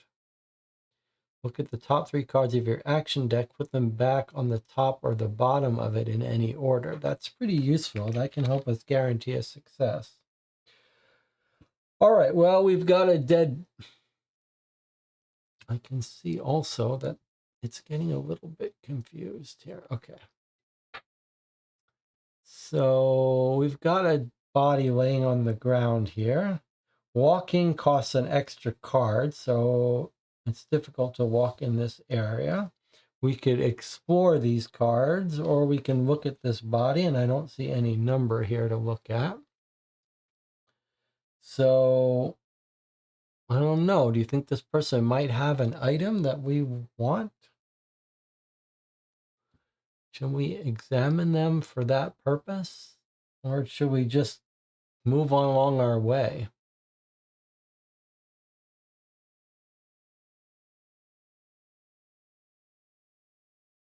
Can't remember what we did last time. I guess, let me look at our options first. Okay, so 0, 0, flip this. So I'm going to go ahead and do that. Oh, something we have to do right away. All right. It's a temporary event. Total chaos reigns in the corridor. The prisoners are jostling to get out as quickly as possible. Only the strongest or sneakiest seem to be prevailing. You must take one of the following actions. So we can either sneak, we can draw one or more cards. We need to get a success, and we can only use the successes on at most one card. You remain unnoticed until things calm down, and then we can keep one of those cards. If we fail, we're going to take an injury, or we can fight. And if we lose, we just lose a health. That's fine. All right, let's do this one here. So 3 cards, we need at least 3 cards. We need 2 successes. So let's see. If I take 3 cards, I don't remember our odds of getting a success. That's because we haven't played in a while, but we do have determination that will get us an extra success. I think maybe we can play it a little bit safe. A damage to us is worth 3 cards. So I think maybe we'll take 4 cards. We can use all of these to get 2 successes. I think that's makes sense. If we have to, we'll do this. We could use this to guarantee a success by looking at this, but let's hold on to this. Okay, so here's our 3 cards. We need 2 successes. All right, so it's good we drew 4. We can use all of these, but really, even with all 4 of these, we only got 2 successes. So it was good we drew 4. All right, so we succeeded. That saved us health. These go discarded. We don't get to keep any. This gets discarded into the past. Nothing happened other than that we survived. I'm going to put the past cards there. All right. And now what used to be an expiration card becomes card 31. So you should remember the way this works, because there's a gold 31, by the way. The way this works is because the delay in YouTube, you should just tell me when there's something you want to do. Don't wait for me to ask. Okay, so here we are here. The door in front of you leads to the room used to store... I don't like how I see what's happening. It's the green screen that's confusing. Okay. The door in front of you leads to the room used to store the gardening tools, which would increase your chances of survival. Every day, the overseer, a taciturn man with rather odorous breath, distributed the tools to the gardeners and ensured they were all returned in the same condition. Okay, gardening tool shed. We got some good stuff here. So let's see what this room is. Remember, we got to be keeping our eye open for secret numbers too. Okay, so we need to lockpick this. We can draw 2 or more cards. We need 3 successes, but we can only use 2 cards. The door swings on its hinges with a creaking sound. Banish this and replace it with the 31. But if you fail it, you get to keep one of the cards you drew. And we do have inspiration, which lets us take any card from here if we see one we like. Draw 1 or 2 additional cards and reveal them. Get 2 flags. Lets us run. or generate a symbol. Okay, right now, those aren't that useful to us. How important is it for us to get in here? It's pretty important. I think we should try hard to do this. I think we might have to use determination to get in there. Okay, let's have some fun here. Let's use our intuition to look at the top 3 cards of our action deck and then block it. Block this. So we're going to block this card. We're going to look at what we're up against here. So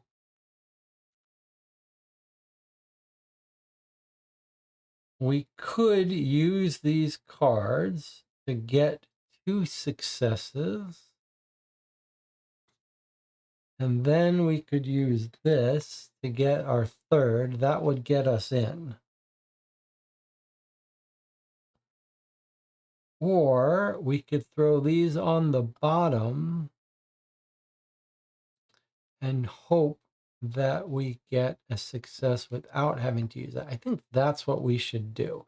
So what I'm going to do is I'm going to put this on the top, put these on the bottom, and then draw enough cards to hopefully get 2 successes on 2 cards. All right, I hope that makes sense. Maybe the hand camera is the best way to do this. Okay, so we're going to draw at least 2 cards. We know this one is a success and a half. I'm going to draw 3 more. And my hope is that we'll get at least a success on one of these. I'm going to have to figure out a better way to do this thing so the green screen doesn't freak out so much. Okay, so here's our draw.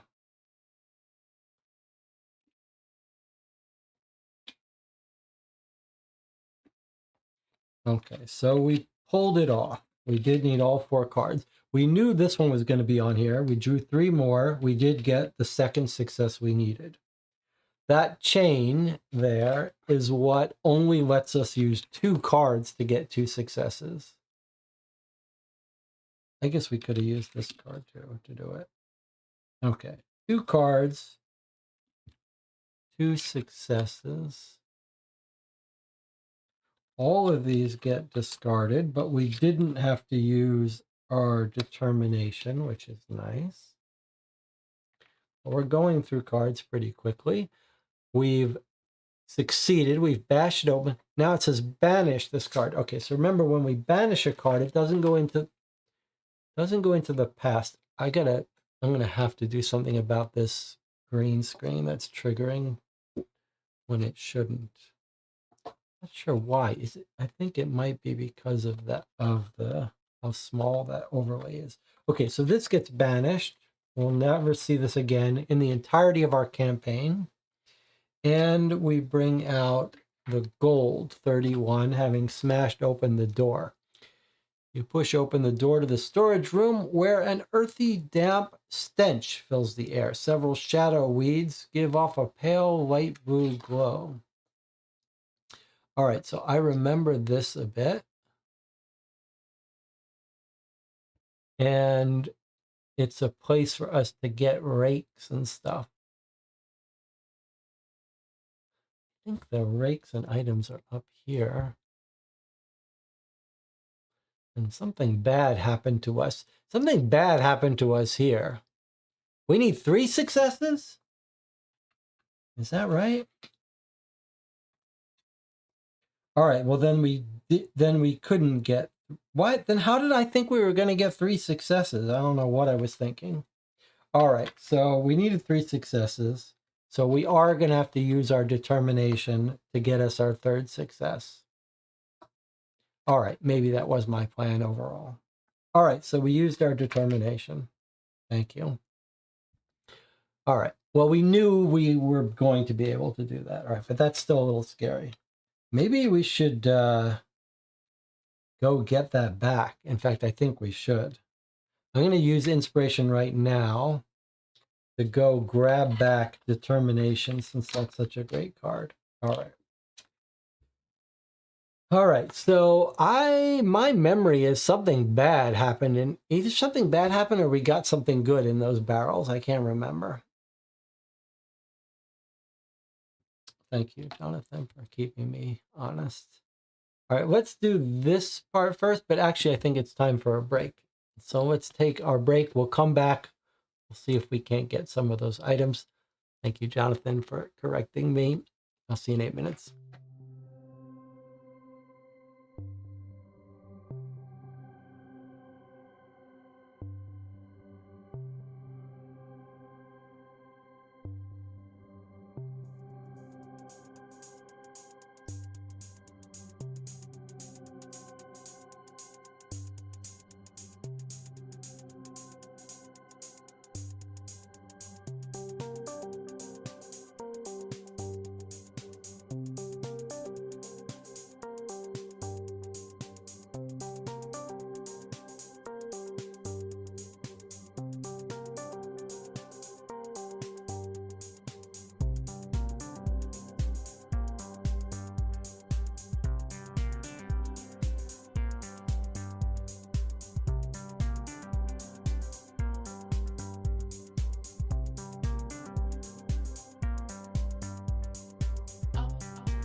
We're back. I've already started to cheat uh, unintentionally. Jonathan's keeping me honest. I'm going to try to do something here while you're watching. A little tricky. Just forgive me for a second. So I have this small little green screen here, but I feel like it's causing the causing my camera to zoom in. Is it? So the tool I wrote that zooms in looks for green, looks for this pattern. And I'm afraid that when I put a card here in the corner, it's looking like green sized cube. So I was going to try to swap out. Yeah, look at that. There, I think what it's seeing is it's seeing like a little bit of corner of green. So I was thinking what I will do is, if you'll bear with me for a second, I have different sizes of these cards. So this seemed like the right size, but maybe it's so small that it's causing a bit of an issue. So I'm going to put a bigger card out, and I have to adjust it a little bit. So just bear with me for a second here. I have to, you may not hear me for a second as I switch.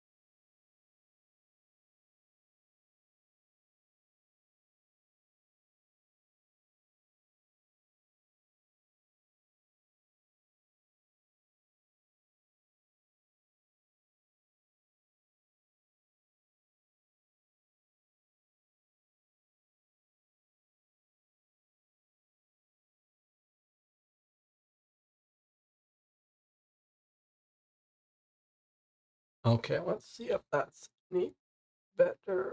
Is there something you're seeing? Just see a little bit of something. All right, just give me one more second here.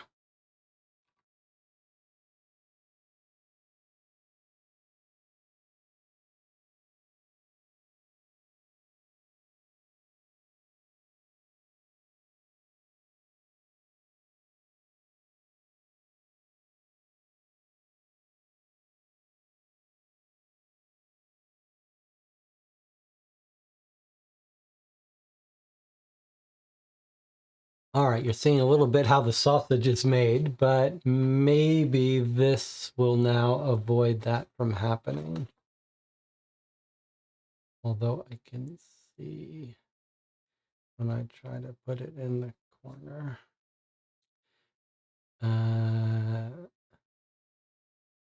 Okay, sorry, just one more time.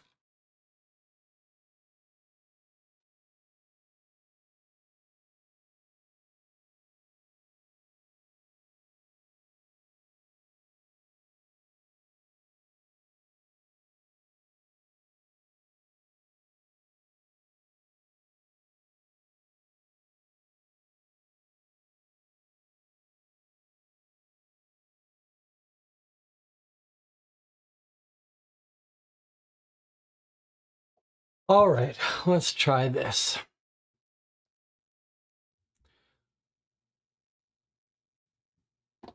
Back to our game. Where did I get this card? Must have been discarded. All right, so it cost us quite a bit to get in here, but now we can hopefully get some equipment. All right, Jonathan thinks he remembers something good.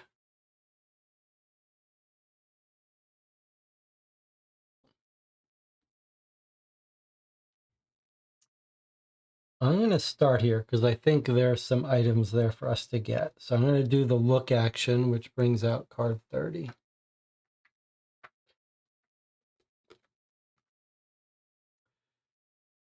In a most military fashion, the overseer is a former legionnaire. After all, a few iron tools are organized on a rack. Sieves, baskets, and buckets hang from the walls as well.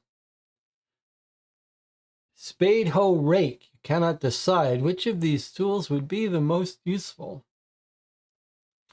So we don't have to draw any cards. It's an automatic success. Take a 39 card. And that little diamond, do you remember what that means? That means if there's no more 39, if there are no 39s to take, we don't get anything. So we're going to take a 39. And I do remember when we played this. So here's our 39. We got a hoe. It's a weight of 1. And it goes into our inventory, not our hand. And when we fight, oh, look at this. How did that happen again? Okay. Roll a die, so we could break it, but we've got a hoe. Okay, so this is going into our possession. But when we played this last time, we had this little debate about whether we could do this again. But clearly we can do this again. And I think the idea is meant that if you're playing with 4 people, they could each get a weapon, but we can now do this ourselves and get all of these. So I'm going to go in 39 again and get a flail, and then 39 again and get an axe. Are there any more 39s? Hopefully none of these will be bad. That's it. That's all of them. All right, well, let's take a look at all these items we got. Okay, and that's out there. No secret numbers or anything in here, right? No. Okay. All right, so we got a whole bunch of items. We're carrying them all.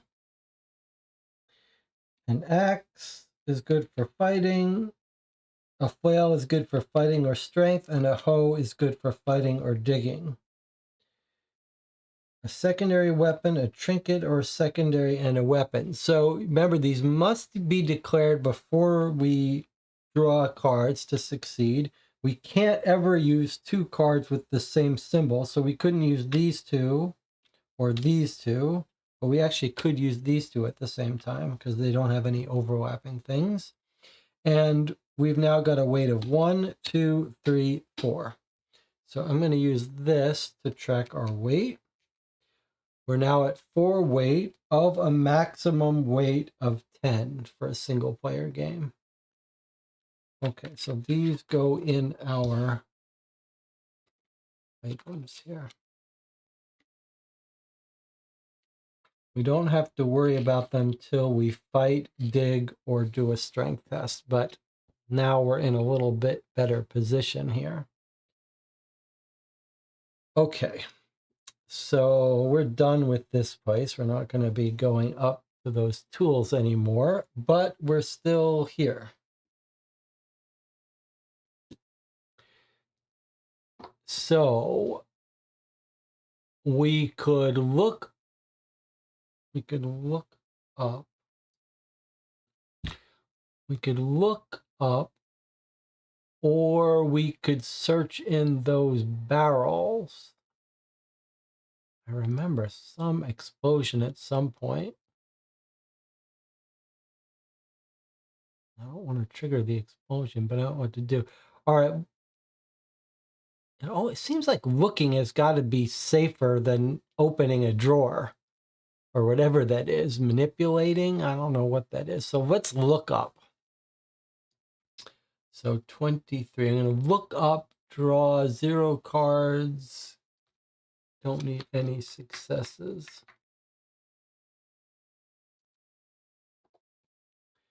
A section of ceiling has collapsed in the corner of the room. Looking through the opening above your head, you can make out the angular shape of a piece of furniture hidden in the shadows of what appears to be a bedroom.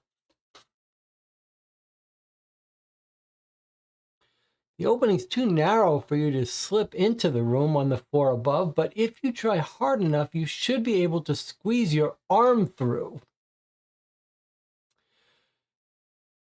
So we don't have any weakness, so it's the left test we would do. 4 cards, 2 successes, so we can definitely succeed if we want.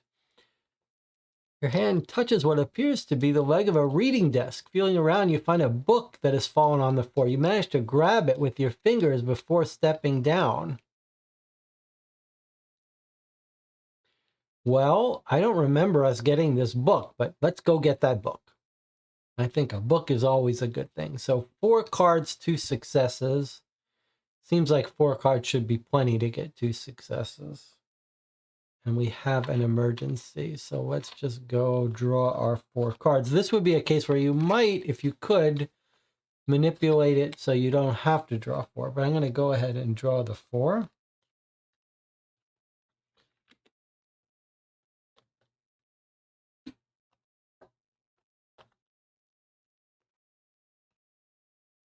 All right, so we actually got 1, 2, 3, 4 successes. We only needed 2. So we do succeed. Bit of overkill there, to be expected. All right, and then we banish this card, where we'll never see it again. But we get a book.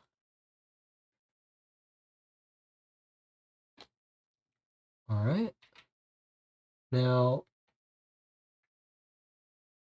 these are all books here. These are all books, all different books, base game books. If we get a book we've already seen, I'm going to give it back until we get a book that we haven't seen. What is this? You leaf through the book you just found.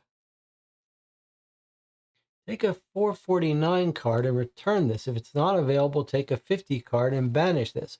Okay, what it's doing here is this is one of the expansion cards because it's now telling us to go get an expansion book is how it's worked. So it's directing me to grab one of these double-sided, look at all these books from the expansion. So we have seen very few of these. All right, so we randomly take one. I won't look at it. We're reaching our hands through the hole. And this is what we've got. Look at that. Look at that. This is like a, I wonder if this is like a, it seems like it's a book that's related to our trauma. The Exploits of the Amber Knight, Volume 2. Okay, looks kind of scary, actually. Return this. Okay, so this 50 card gets put back along with all the other 50s. All right, let's open up this book and see what we've got here. All right, let's read it together.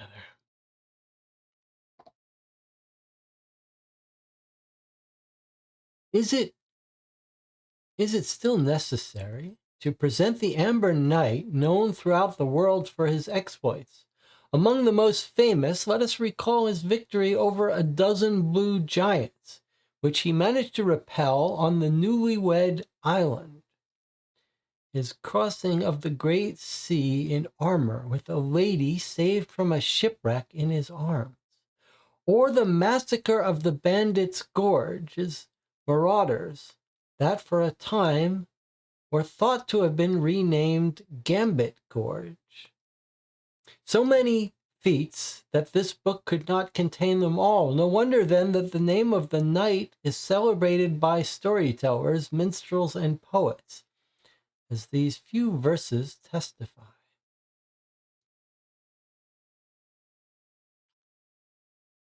Leaving his handsome home, that well-named tower, carried by 4 princes, faithful allies and dower.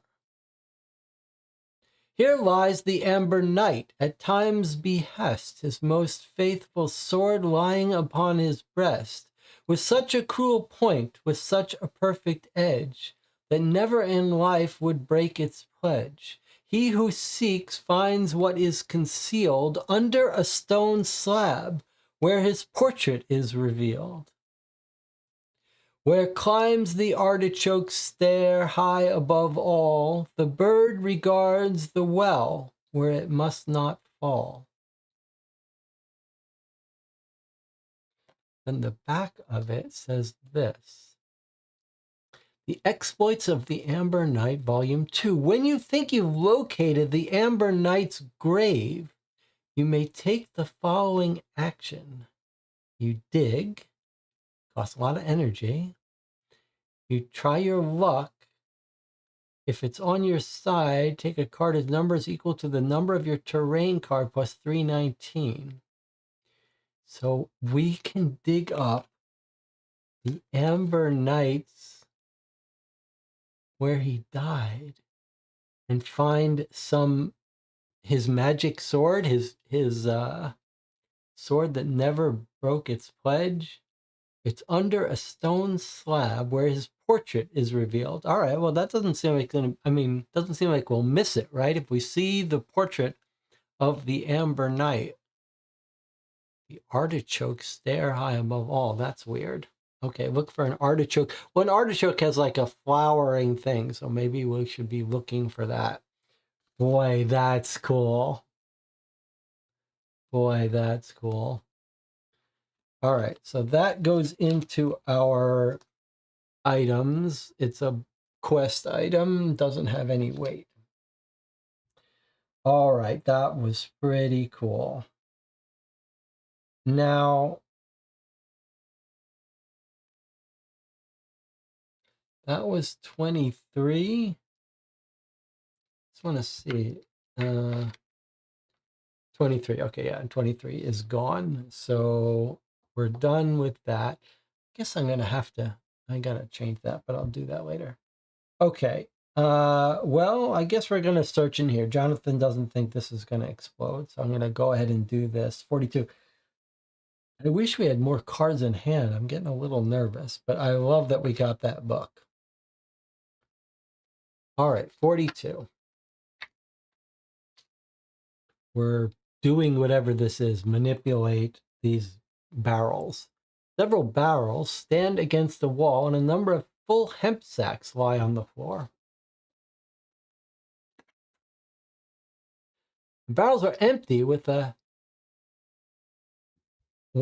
hard shove. You could roll one over to use as a support. Your attention is drawn to the bags, apparently filled with compost. Strangely, one of them seems to be quivering. So we could climb up on them?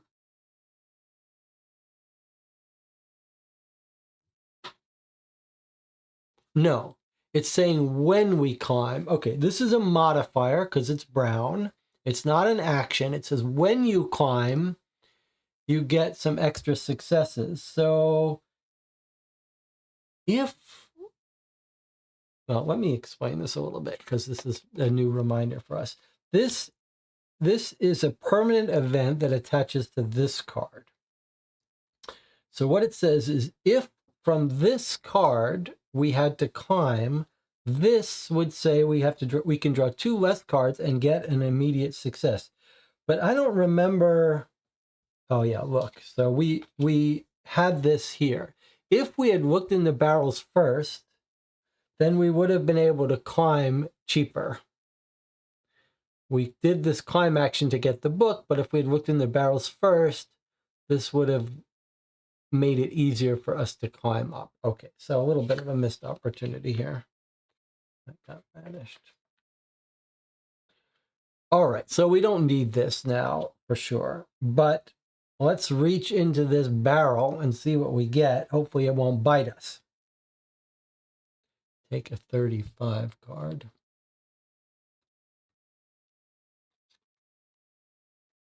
And there's only one. Let's see what happens. Let's see if we get bit.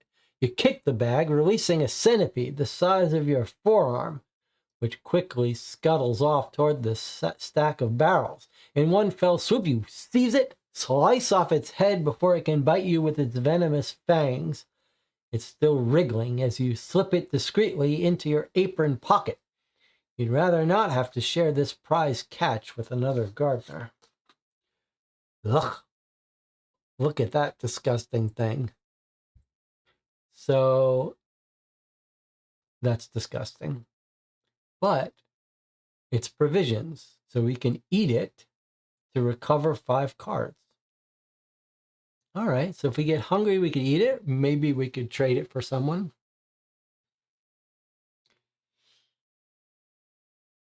That definitely wasn't a mouse. All right, so this goes in our purse. It has no weight, so we don't have to worry about that. All right, well, let me attach these 2 things, and then looks like we're done in this room. We got some great stuff in this room. It was worth the high cost that it took us to get in here. But there's nothing more for us to do unless there's some secret numbers somewhere, but I don't think there is. All right, so I'm not sure we actually walked in here. We should have, though. So I'm going to draw a card and keep it. That's for walking in. We got something to help us fight.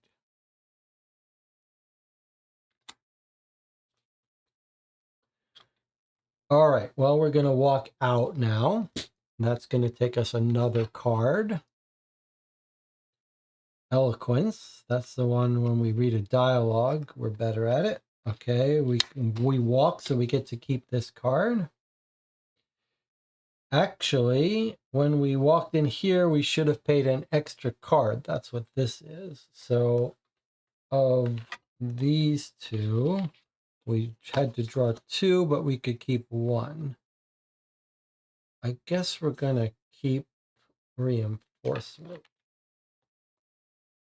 All right, so again, it's going to cost us an extra walk to leave here. but we're not ready to leave here. We're just going to look in here. That's a 0, 0. So let's turn it over and see what we see. Passageway is filled with a thick gray cloud of dust thrown up by the falling rubble. Your feet scramble unsteadily over the rocks on the floor, slowing your progress and making you check your balance at every step.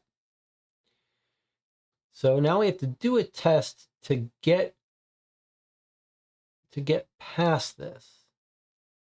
1 and 1. If we succeed, we get to keep one of the cards and discard it. Otherwise, we lose 3 cards. So we would like to keep this. All right, so this goes here.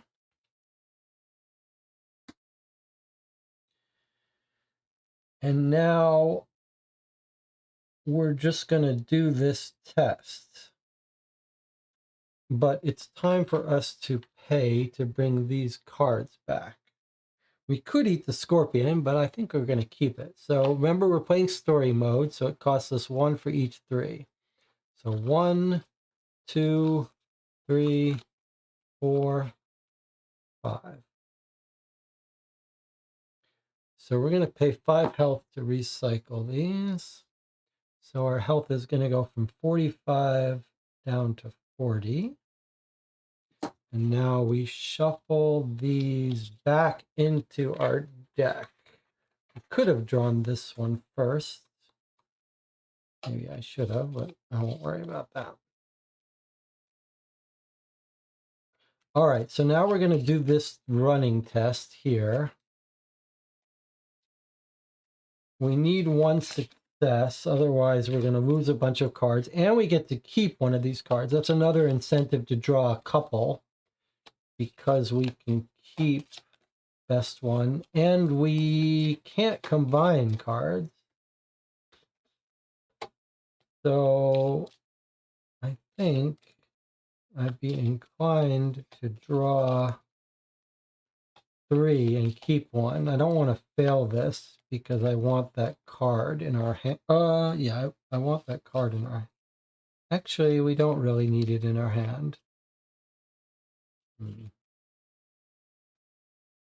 All right. Well, let's just take... Let's take 3.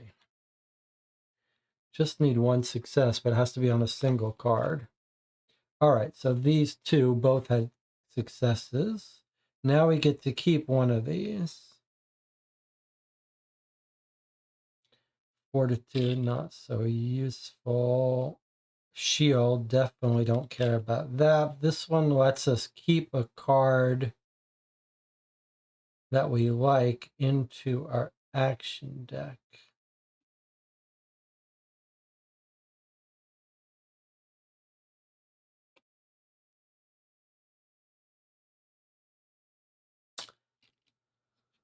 I guess I'll keep one.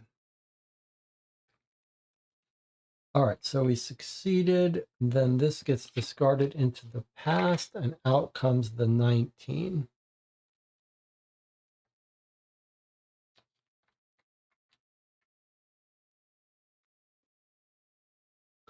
You make your way down the corridor, leaning against the walls to avoid collapsing with each new tremor. It is as if you know every slab, having walked these halls for far too many cycles. At dawn, to the garden, and at nightfall, exhausted, back to your cell. Strangely, you feel a mix of worry and relief as you walk through this familiar setting. By the end of the day, there will likely be nothing left of this place.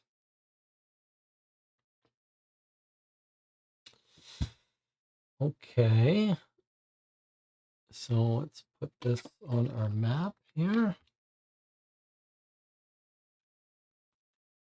So we're continuing down. Well, we actually haven't walked onto this space yet, but we're about to. So before we leave and walk down this map, do we want to look at this body here? They might have something on them that we can use. I don't think there's going to be salvageable. Let's do it. Let's look in there. 18.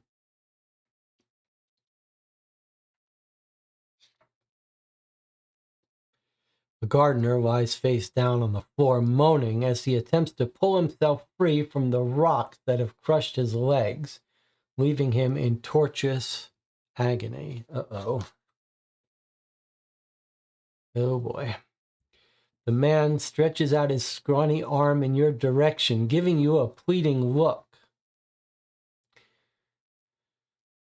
Okay, so we could try to save him. 2 cards, 3 successes. That's very difficult, but we do have this.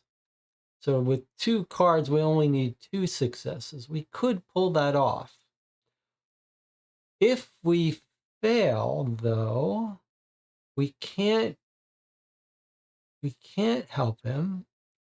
And then you try to convince yourself he was not long for this world. We get to keep a card and take a 1. Now, I have not written down what 1 is, but 1 is not good. I think 1 is exhausted. We don't want that. But we don't have to do this test, so we could just walk away right now. I don't think we saved this guy last time, so I'm inclined to try to save him, especially because we've got a benefit when we do discussions. And we happen to have determination. Should we save this guy, Jonathan?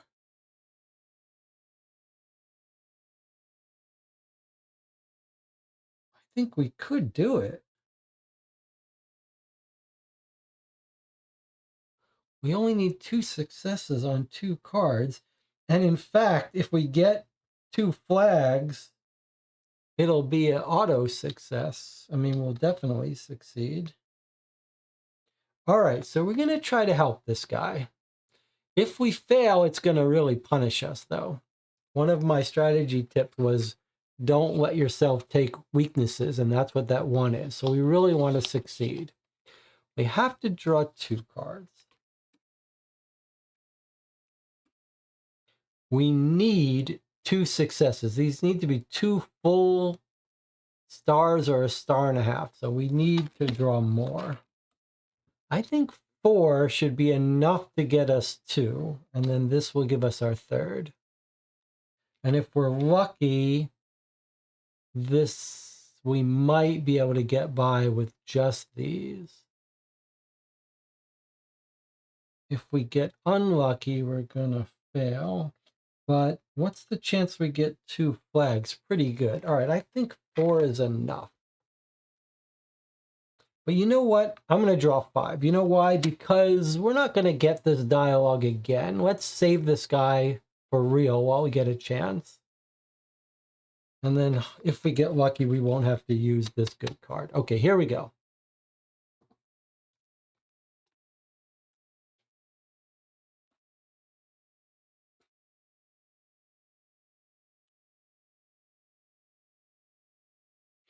All right, so we've drawn these cards. What is that? Is this light causing this reflection?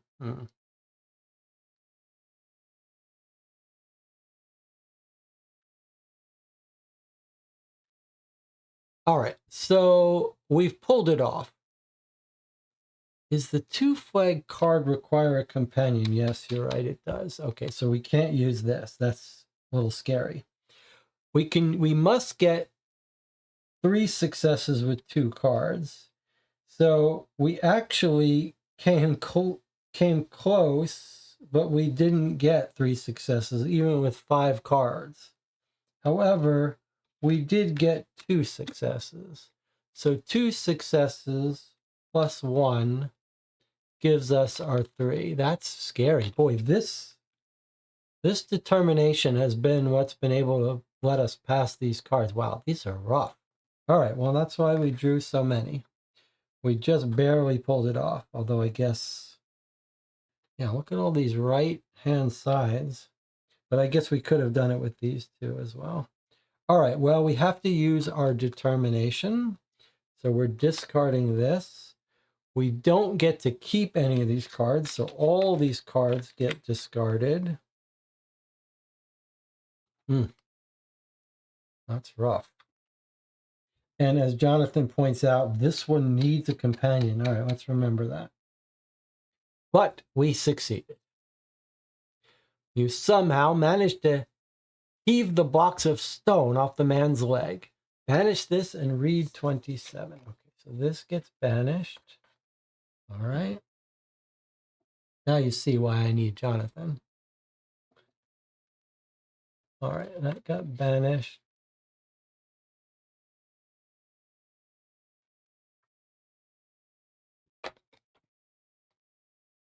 Read 27. I guess I should always get the card before I banish it, otherwise I'll forget. All right, 27. Here we go. There's a gold 27 too, by the way. Oh, it's read 27. Read 27. All right. Well, we're you know, getting our memories back of how to play. All right, read 27, and don't forget we have eloquence if we need to get us successes here if we need to. All right, 27.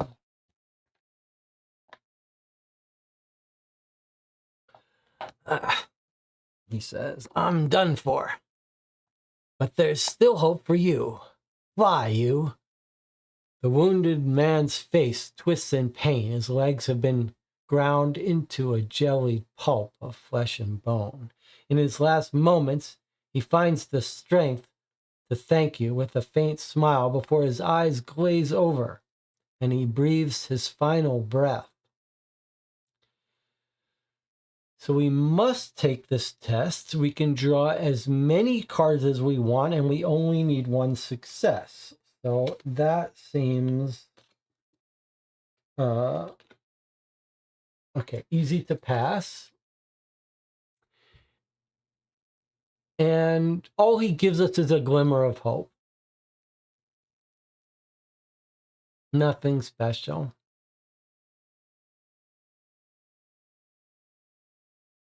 If we fail, we're overcome by a bitter wave of fatigue and despair. Yikes. Well, our eloquence is not really going to help us here. So we just want to pass this on our own. We need one success. 3 cards should do it. It's a little bit overkill, but I don't want to get weakness. What happens if I fail this? If I get particularly unlucky, then it just is what it is. All right, here we go.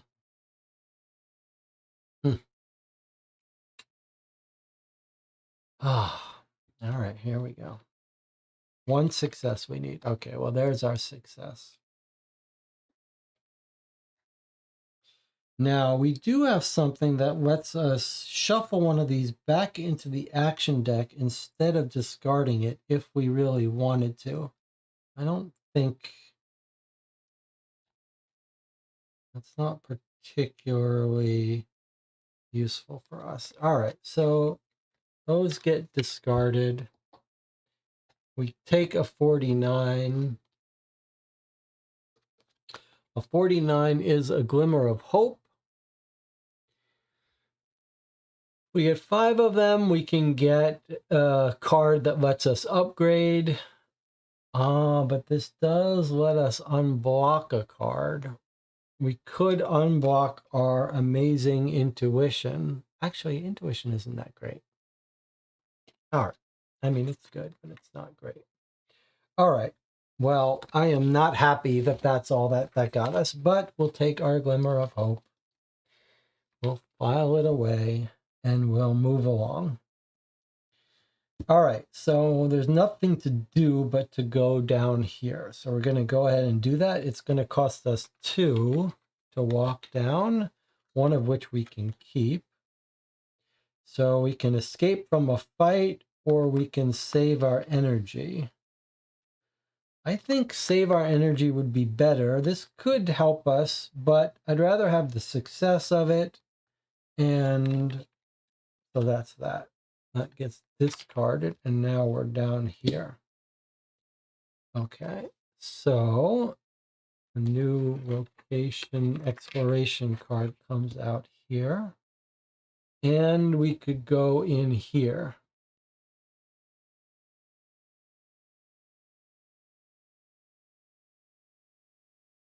I'm a little scared, but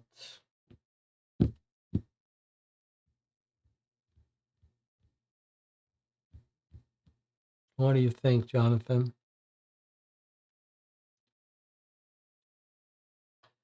Well, let's look here first. Hopefully it's not something we're forced to do. This is free. Uh-oh. Damnation, a dark squash, stands right in the middle of the passageway. It has spat its deadly seeds all over the place. It would be best to avoid stepping on any of them if you value your feet. Count how many seeds lay on the ground and take the corresponding card. If you do not take the right card, you step on a seed and it explodes upon contact. Lose 2 health. And take a 3. This icon will be visible on the back of the right card only. Okay, so we know this little trick. It says count the seeds on the ground. So not on the wall. All right, let's see. 1, 2, let me do this in front of me so I don't make a mistake. 1, 2, 3, 4, 5, 6, 7, 8, 9, 10, 11, 12, 13, 14, 15, 16, 17, 18, 19, 20, 21. I get 21. Let's see. 1, 2, 3, 4, 5, 6, 7, 8, 9, 10, 11, 12, 13, 14, 15, 16, 17, 18, 19, 20, 21 is what I get. Take the corresponding cards. Okay, well, ideally, I would wait for you guys to confirm, but it seems like it's only Jonathan, and we're going to try to keep this game going. So notice we must, it's not right. It's not right. It's the wrong answer. How did I get the wrong answer? 1, 2, 3, 4, 5, 6, 7, 8, 9, 10, 11, 13, 14, 15, 16, 17, 18, 19, 20, 21.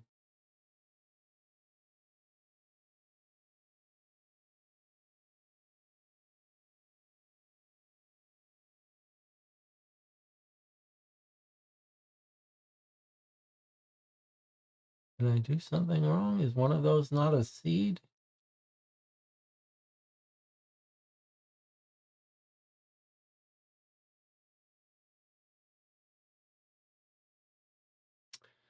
Well, what can I do? No one came in to help me. Oh, I did get it right. I just didn't see it. It was way down in the corner. Okay. All right. So notice, though, that this was a temporary event, meaning you must do it. They should have used the same symbol as they use for the mandatory action up there. But okay, so 21 is what I picked. It does say that you've found the right card. You pick your way through the seeds, making sure not to step on one of these explosive traps. After passing through the obstacle course, you breathe a sigh of relief. Take a 49 and a 150. Tip: when danger lurks, paying attention to small details is often what distinguishes the living gardener from the composted one. All right, so we got another glimmer of hope, 49 card. That's great. But we also got a 150. Now, you know what that is. Oh, no, that's focused. So it goes in our possession. We're focused. We can return this to get rid of a confused card, or grab a card from discard or search our action deck for it. So that's pretty good. And that's a modifier. That's a modifier, not an action. So in the middle of a test, if we fail it, we could use this to go grab a card. All right, so that's pretty great. And another glimmer of hope. That's great. If we can get out of here with 5 of them, we get an upgrade. Now this goes away into the past. We still haven't walked down here, but now a 26 comes out. There's a gold 26 too, by the way. I gotta fix these cubes. I don't know why they're still acting up. A strange creature ambles aimlessly in the corridor. You slowly approach it with your palms open, showing you mean it no harm. Distraught, it waves a piece of wood in your direction. Not seeing you back off, it tries to land a clumsy blow. Jonathan says, should we just grab determination? We don't have to grab it until we need it. That's the nice thing, because it's in the middle of its brown, meaning it modifies any other action. It's not an action on its own, it's a modifier. So we can do it even when we fail a test, we could trigger it. All right, this thing wants to fight us. Why is this thing trying to fight us? All right, well, this is our first compound action. This is where things slow down. And we're not good at fighting, but let's see. 1 card 3. Ooh, this is pretty bad. All right, so to remind you, we'll just take our time this time because it's new to us. But this guy is pretty gonna be difficult for us. We have to put 3 hits on him, and each time with only 1 card, each time we fail, we lose 2 energy. I'd really like to walk away from this guy.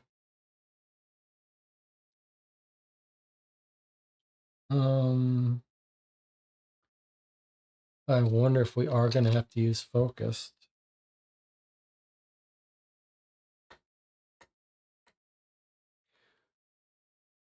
Let's see.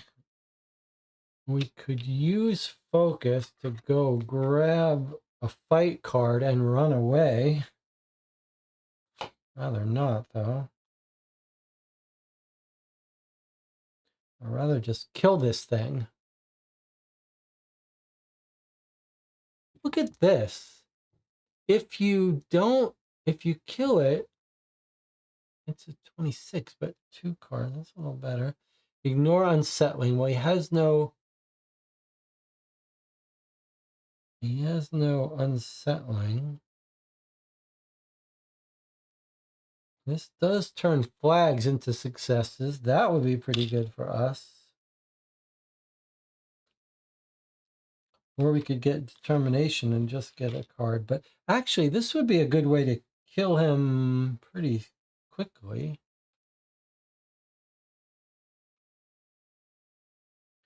I wonder if we shouldn't go grab out Ruthless Attack.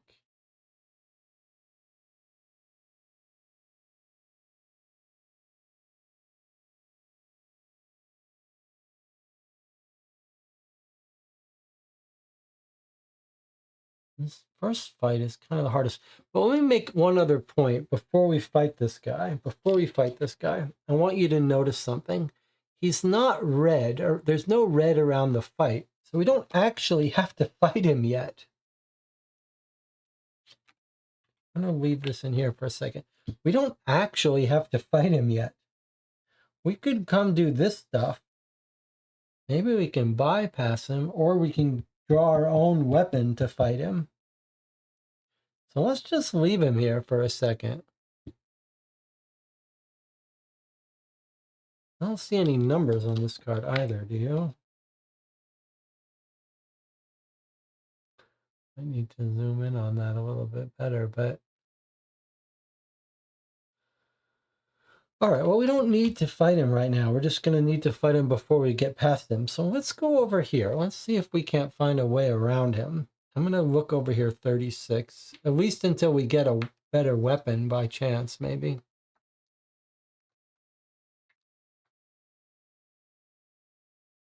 You prepare to enter the cell when your nose picks up a stench that you know all too well. Your eyes dart around the room just to see for yourself. Oh boy. The branch of a gigantic jackfig tree has fallen into the cell. Several of its fruits have burst on the floor, releasing a powerful musky fragrance that makes you nauseous. As you back out in search of fresher air, the heady smell fills your body and mind with unexpected vitality. Immediately after this is revealed, each character on the active player's terrain card may return their "You're exhausted" card. Okay, well, we're not exhausted. I don't see any numbers on this card, unfortunately. I do see a little bit of a mushroom. If we knew how to eat that, we could eat that. All right, so, but notice how this works. This is a little bit like the barrels that we could climb. This card stays here and would help us do this if we drew any fists. So if we were good at fighting, every time we tried to fight this guy, we could turn strength symbols into refreshing our energy. Unfortunately for us, we don't have many strength cards, so we're going to have to fight this guy on our own.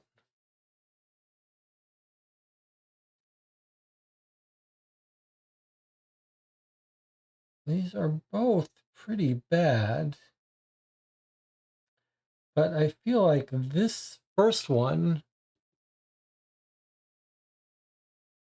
is particularly bad.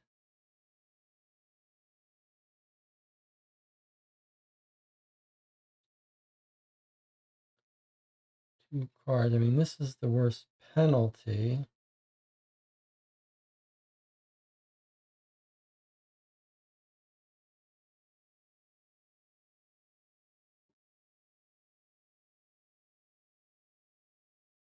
We're not going to be able to do this in one shot, but we will be able to do this. Okay, I think we're going to use our focused card.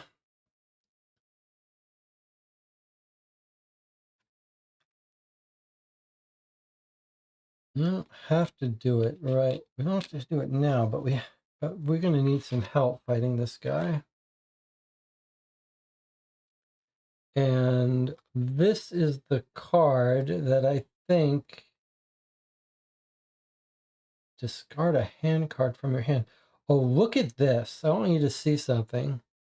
This fighting card does not get discarded. We discard a different card from any card from our hand. Okay, so I'm going to use focused. I'm going to return this card. And I'm going to grab Ruthless Attack. And I'm going to exchange it for the discard the reinforcement card since we don't have a companion. Now we're going to use this to attack the hell out of this guy using our flags. Using our flags to get us successes. All right, so I'm going to fight this guy now. I'm going to draw cards enough to get flags to kill him off in a one shot each time. So I'm going to draw these three. Wait a second. Wait a second. Wait a second. Have we forgotten all these weapons we have?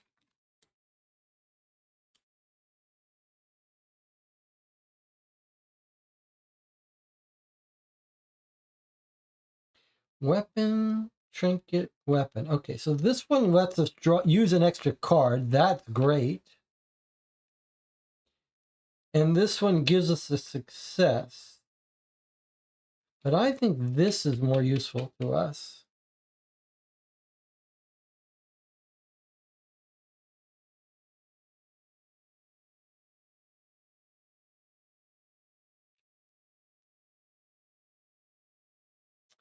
So let's declare we're going to use the axe and fight this guy.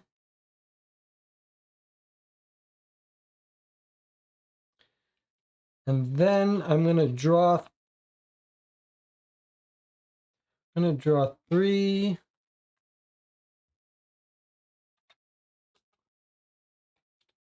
I want to kill this guy off. I'm going to kill this guy off by using Ruthless Attack, which lets me convert flags to 2 successes. I feel like maybe I don't even need this act. 1, 2, 3, 1, 2, 2, 3, 4. Okay, so we lose 4 health to refresh. So we're down to 36. I've already drawn 3. I want enough that I can do real damage using flags. Only allowed to use 1 of these cards, but this is going to let me use 2 of them. If we get lucky, we won't need this. I'm going to draw 4 cards. Let's see what we can do here. Although, boy, it would be nice to really kill. I'm going to draw 5 cards because I really don't want to fail this. Okay. So we're going to be able to use 2 of these, and as long as we get 2 flags, maybe that's overkill. Let's just draw 4. Let's see what happens. Okay.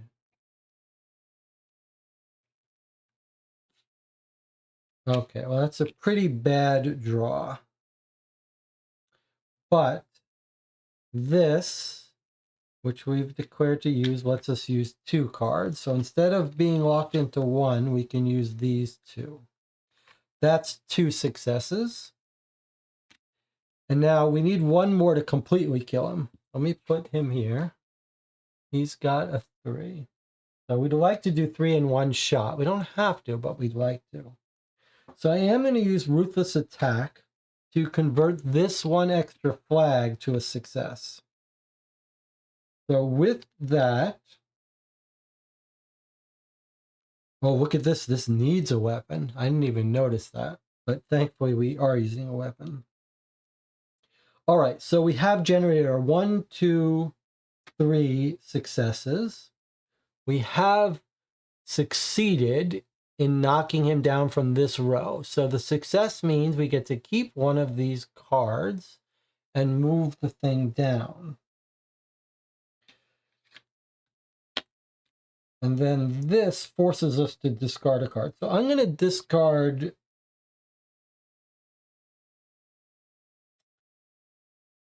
I'm going to discard Eloquence. It feels like it's not, well, I hate to do that.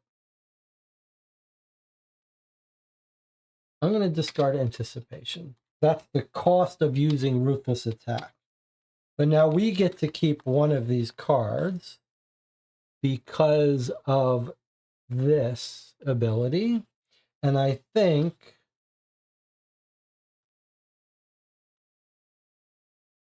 either of these would be quite useful. But this, I think, might be the most important one for us. So I'm going to keep that, discard the other 3. All right, now he moves down to the 4. However, before we can finish that, we have to follow the rules of using the axe. The axe says, if you've used it, we have to roll a die, and if we get a 1 or a 2, it breaks. Okay, so it's a 4, so it didn't break. So I'm inclined to do it all over again. We'll use the axe. That lets us use 3 cards to get 4 successes. We might be able to pull this off without triggering this. We don't have to declare it ahead of time, but we are going to declare the use of the axe. Might as well. Okay, so we're hoping to use 3 cards to get 4 successes. I'm going to draw 5 cards. Punishment is 2 health, which is quite a bit. So let's see if we can't do it with 5 cards.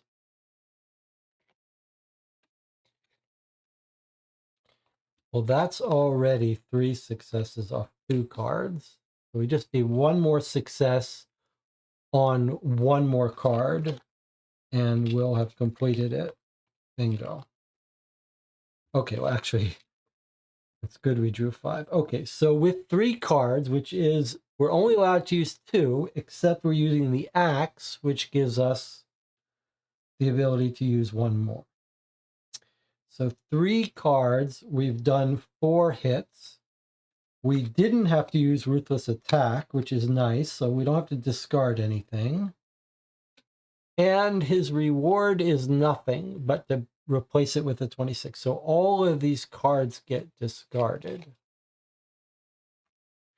It was quite a bit of work to kill this little guy, but we did kill him. And we didn't want to, but he should not have started that with us. All right, well, he's banished with the 26 come out. Jonathan says, thank you. I'm going to try to, so it's a gold 26. I am going to try to do combat quickly at the cost of not doing as well as it if I really thought it out, but I'll try to do my best to balance it. I know it's painful to just sit there and watch. In the dim light of the corridor, you inch your way forward. You walk past a half-open door on the west side and cannot suppress a shudder of fear. The room beyond it is the chamber of questions. And anyone entering it always confesses their secrets, even if they have none to hide. Enraged howls ring out from the cell across the way. All right, so that guy got banished, and this came out. And we're told that it's the torture cell. Now, we went in here at some point and got blown up. I think this is the torture cell. And we can hear someone screaming too. Okay. And everyone knows why I'm using these stickers, right? It's so that I can easily move the whole map around the board. All right, well, I don't see any secret numbers, although it's a little hard to see. See some plants, but none that we know how to eat. So we are here. We have to move here before we can do anything. So let's go ahead and move down here. I'm going to draw 1 card. We can keep it if we want. Drop your guard lets us use another card. That's pretty good. I think maybe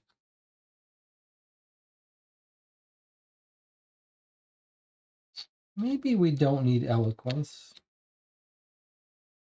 for talking to people. This is going to be a hard card to make use of, and we could use these flags. All right, so I'm going to swap that out for that card. And we've moved down. All right, so now we can listen in, or we can go to these 2 places. Jonathan, you got a preference? This is the torture room where bad things happened to us on our last playthrough. These were the screams of our fellow people, right? I don't know if we should be listening to those screams.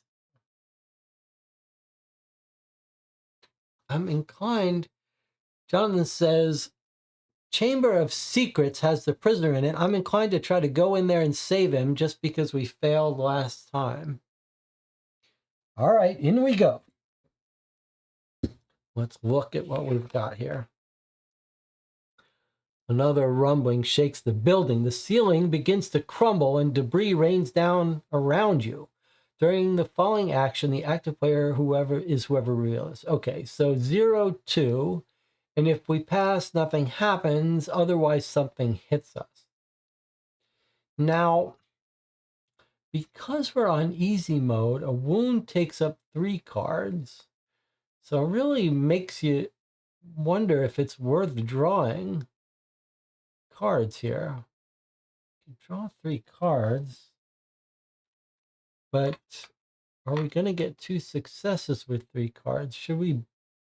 I think maybe we just draw 0 cards and let this thing hit us. Yeah, I think that's what to do. I'm not going to draw any cards. Let it hit me. So we suffer 1 damage. That brings us down to 35. Just because 1 health is worth 3 cards. So unless I'm going to draw less than 3 cards to get 2 successes, I might as well let it hit me. All right. That brings out this card here, which is the 32.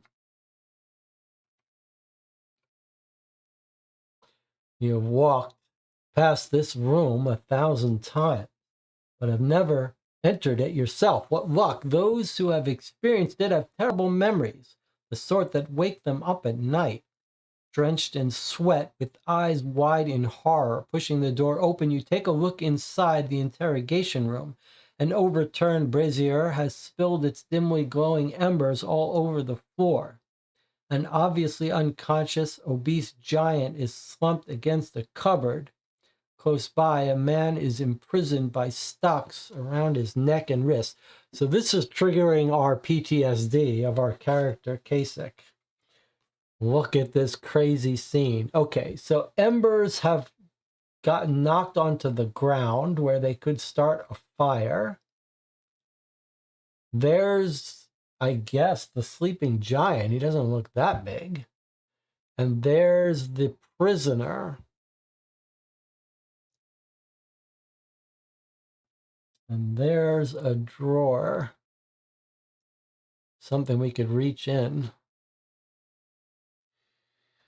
Well, we're pretty well suited for fight. You know what? I don't think I rolled to test my axe the second time. Let me do that now. 1 or 2, we're going to lose the axe. Okay, well, it was a 2. So we just lost our axe. I'm going to discard this. But you know what I think? I think we should modify our fortune teller hut to let us re-roll a die if you spend glimmer. But I won't do it now. But I think when we should consider in the future adding that. It fits in with the idea of being able to control your own luck. All right, but we've lost our axe. Discard that. All right, we lost our axe, but we still have another weapon. We're down to, that was our good weapon, though. We're down to, wait. All right, let me see here. Last time we messed around, the ceiling collapsed. I'm inclined to go straight to the prisoner.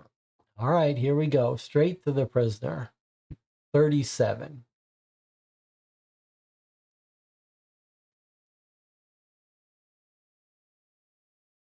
We have to walk in there first, though, don't we? Do we? Yes, we have to walk in there. All right, so let's walk in the door. Draw a card. We can keep it if we want it to. During an action, even if you're not the active player, it's a flag. It gets us a symbol or minus. That's not that important. I think I'd rather... No, I'm going to keep it because we could use it for this. All right, I'm going to throw away save your energy. All right, so we're in this room now. We're going to try to help this guy, which I don't believe we did before. The man's head twists in the stocks. You've spent enough time with the other inmates to know this individual is not from the Citadel. His face still bears the marks of his recent interrogation. He stares scornfully at you, eyes shining with a dark malevolence. Is that a sly smile forming at the corners of his blood-stained mouth? Is he going to scream out at us and wake up the giant? Who could he be? Why was he tortured? Was he able to overcome his persecutor? Given his current situation, he is most likely expecting you will also be asking him a few questions. Whoa, this is Scary.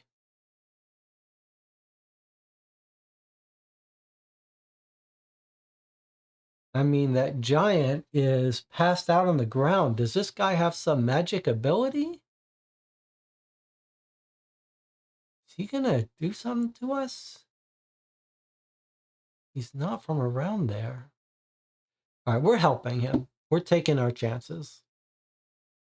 I feel like our backstory is that, like, we try to help people, and if they cross us, despite our attempt to help them, then we'll be merciless on them.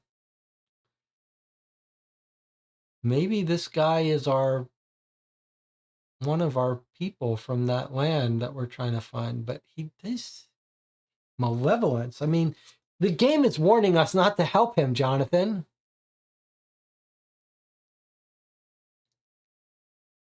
Dark malevolence.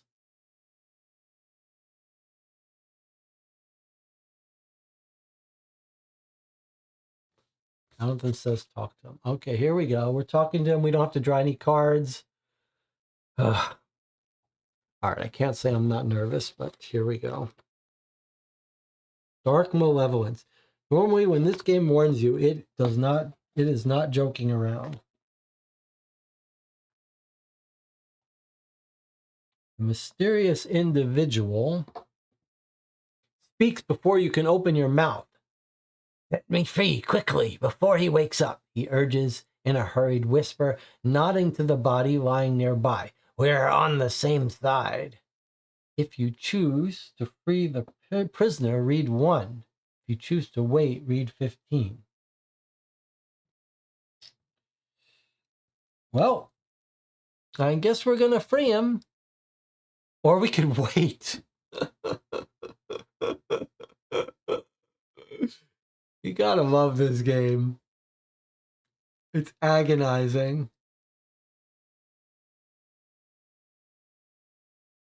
I mean, what does waiting get us? It's too dangerous to wait, right? Okay.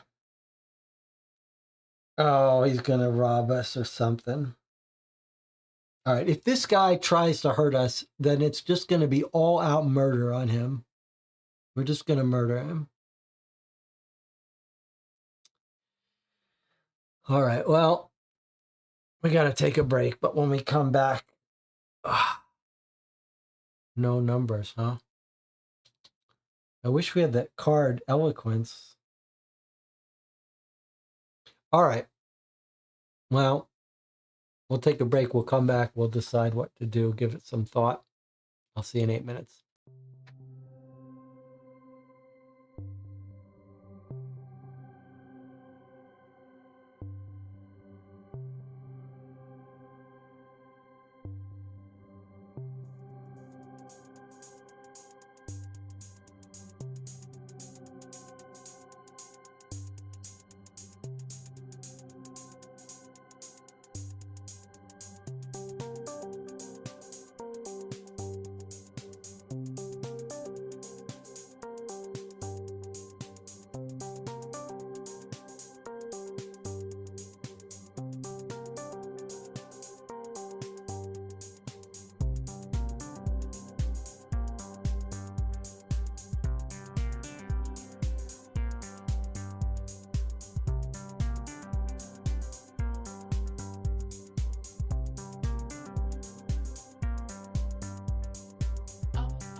We are about to rescue this guy who's got a look of malevolence.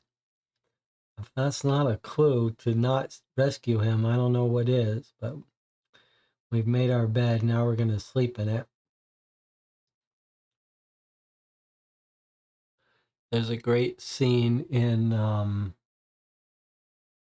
Fatal Attraction where Michael Douglas goes to this cop and he's like, I'm just asking for a friend. He slept with this woman, had a one night, cheated on his wife one night. This woman's gone crazy. Now he needs some help. What would you tell him? The cop goes, well, I tell him he slept in his bed. He's got to sleep in it.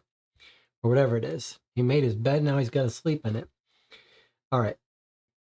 I stepped all over the joke. All right. Well, we are going to free the prisoner. And if he wants to fight, he's going to get it.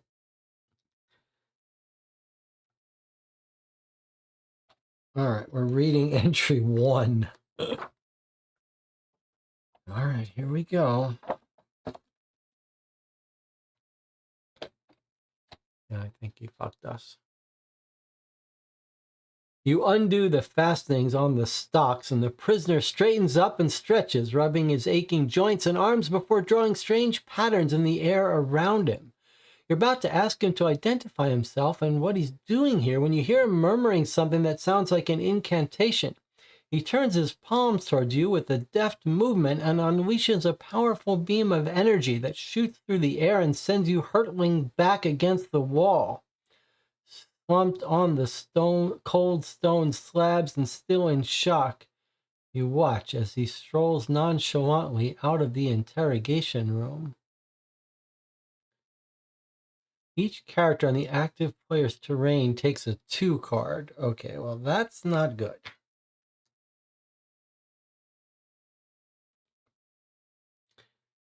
What is a 2 card?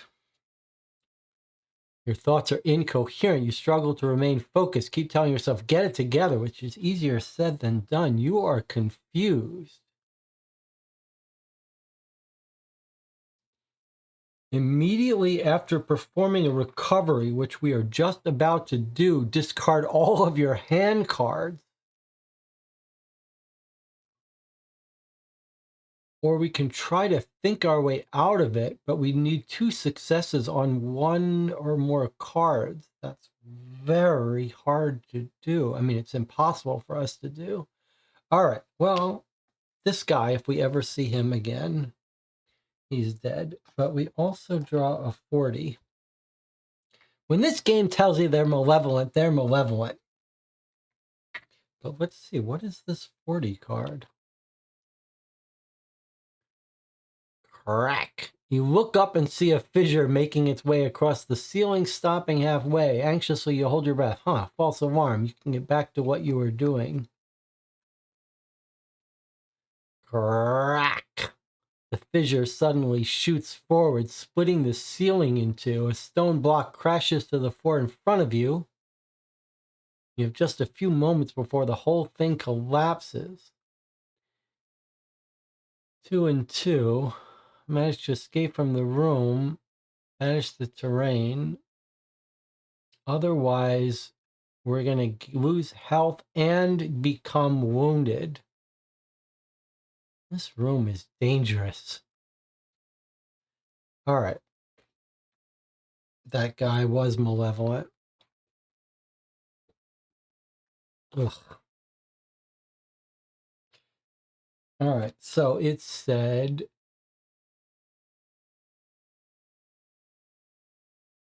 Get back to what you're doing. Okay. So I guess this guy stays here with this.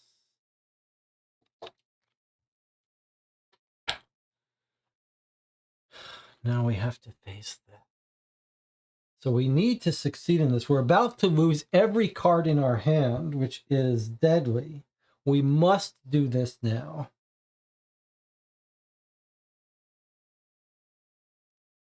The thing is, this is really tricky for us, because let me explain.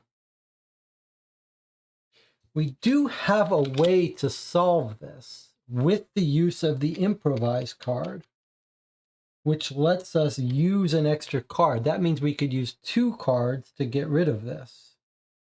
The problem is we can't do this until we finish with this. And we are about to have to do this. So, I'm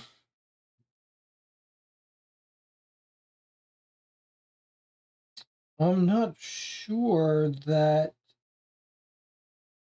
we're going to be able to avoid dumping our hand before we do this.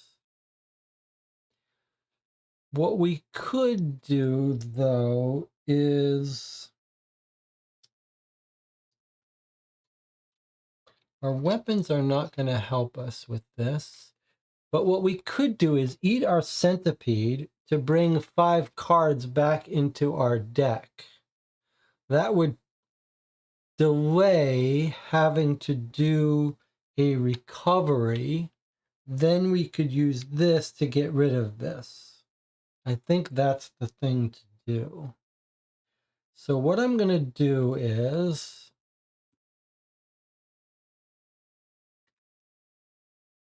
I'm going to do this test right now. I'm going to draw 4 cards.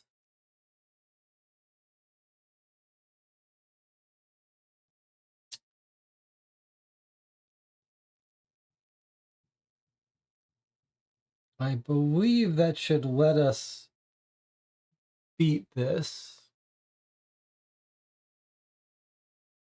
If it doesn't, then we're totally effed.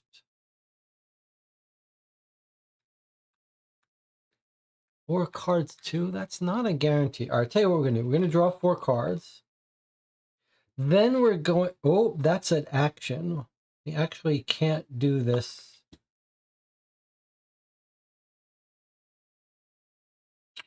What if we use one of our... Oh, that's an action too. Okay. So I don't want us to have to recover because that will drop our entire hand because we're confused. So we're going to draw 4 cards. This is our high risk, high reward. If we can get 2 successes here, then we're going to be okay. If we don't, we're in a lot of trouble. So here we go.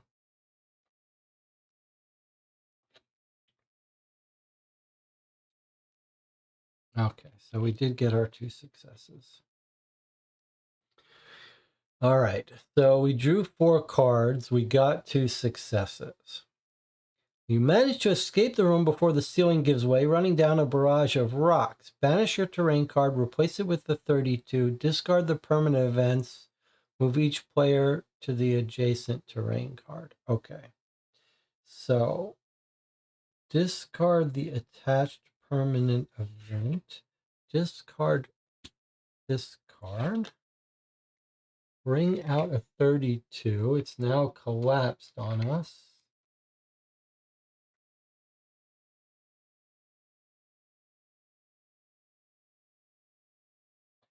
And then move to the adjacent terrain card. I see. That was a close one. As the dust settles, a stone rolls across the floor to your feet. The rubble has almost completely blocked the door to the room, which is now buried under several tons of rock. Anyone who was in there has probably been reduced to pulp.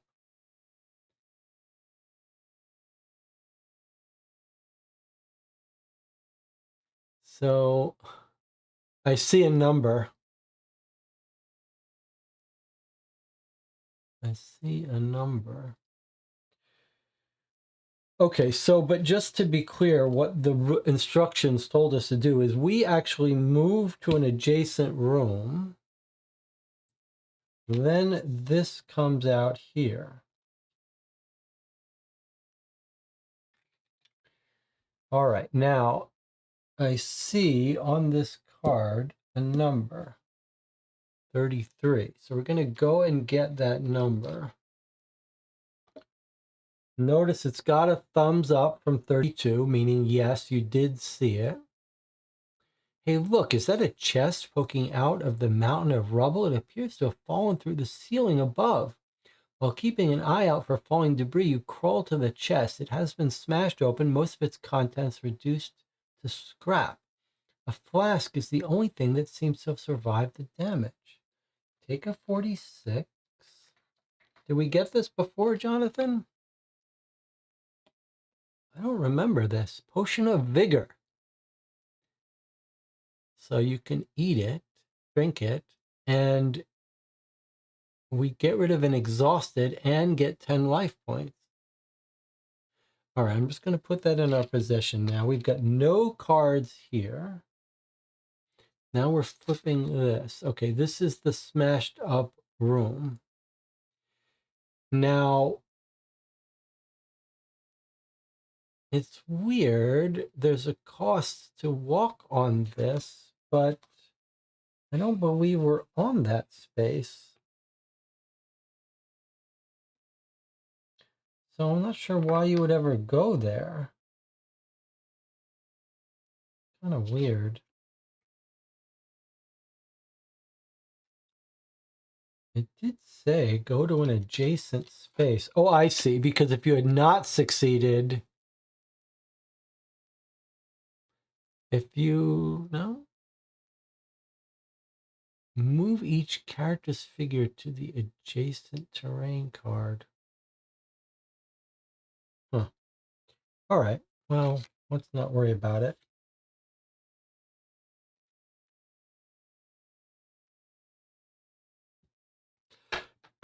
All right. No reason for us to go there. We're here now. But now here's our situation. We've run out of cards, so we would normally have to do a recovery. We're confused. If we did a recovery, we would lose all 4 of our hand cards. I don't want to do that. So my solution is for us to eat the centipede to gain 5 cards and then use those 5. These are all discarded too. We don't get to keep any of these. Use those 5 to try to get rid of confused using improvise.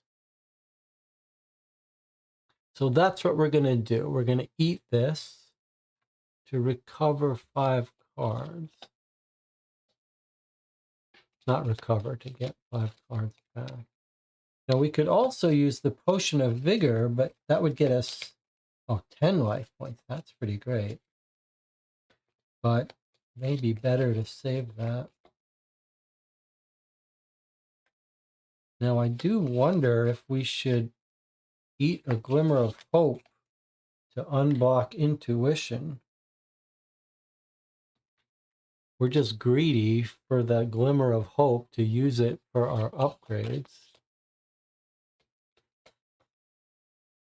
Jonathan says, this is all working out for why we'll be ruthless. Every time we try to help someone in this crumbling citadel, we're not happy with the outcome. It's true. It is teaching us that we must be ruthless. All right, so 5 cards, 2, 3, 4, 5, get recovered. So we now have 5 cards. We've eaten the centipede. Now we have 5 cards. And what I'm inclined to try to do now is get rid of this. We need 2 successes. We're only allowed to use 1 card to get those 2 successes.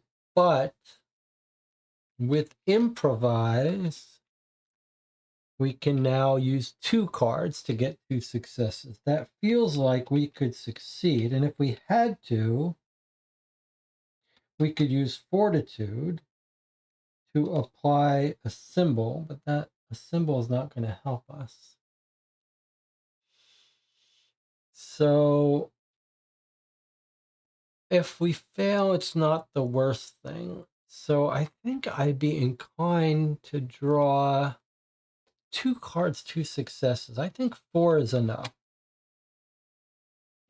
And if we fail it, then we're going to have to try again and eat our potion of vigor. Now we don't get to keep any of these cards. And none of our other weapons will help us. Okay, here we go. 2 successes on 2 cards. And we don't have to decide to use this yet. Is that enough? How bad would it be if I fail this? I have to do it again with 5 cards. It's not worth it. I gotta really succeed here. Okay, 2 successes on 5 cards. This is almost guaranteed. There's 1. There's our 2. There's our 3. All right, so we overkilled it, but actually not by much. In fact, if we had missed one of these, okay, 1, 2 successes. We do have to use our improvise in order to use 2 cards, since this chain locks us into 1 card. Okay, so then we did succeed. Wow, no symbols either. If we had been trying to count on symbols, that's rough. All right, but we did succeed, so we got rid of our confused. Thank God. Wow, those are terrible. All right, now though, we can do a proper recovery and pay for it. 3, 1, 2, 3, 4, 5, 6. We always round up, do them all. Even though it's more punishing for us, but that's okay. So what did I say? 1, 2, 3, 4, 5, 6. Okay, so I'm just gonna lose ourselves 6 health, which brings us to 29. All right, we're still gonna get out of here alive, I hope. All right, that was pretty rough. Yeah, now you see why we're so ruthless.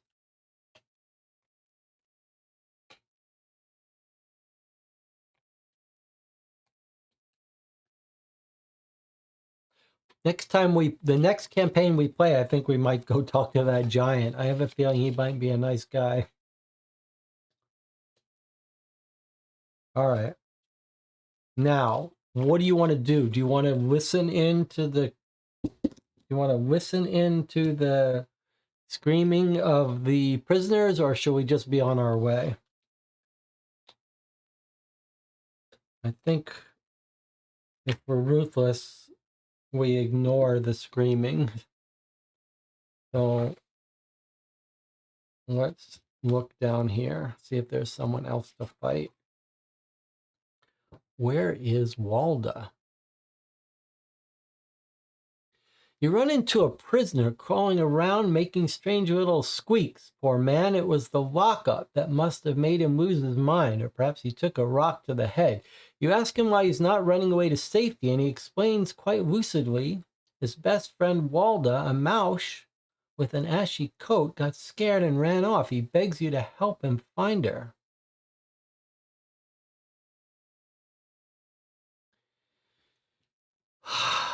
Do we have an objective card that is objective 1? No, we don't. So we'd have to do an observation test.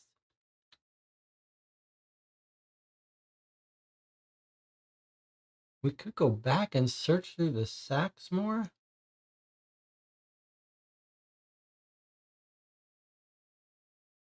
You're saying in here we didn't fully search through these sacks?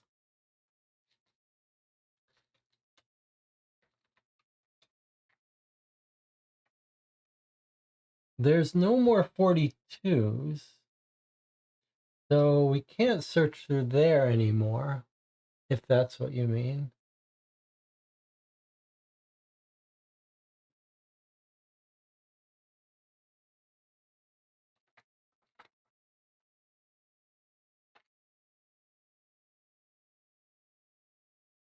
What about here, 35? Could we have done that more? Is that what you're saying? There's no more 35, so we can't do this anymore. The card with the barrel. Okay, there's no more 35, so there's nothing more to do there. I don't know where this mouse is.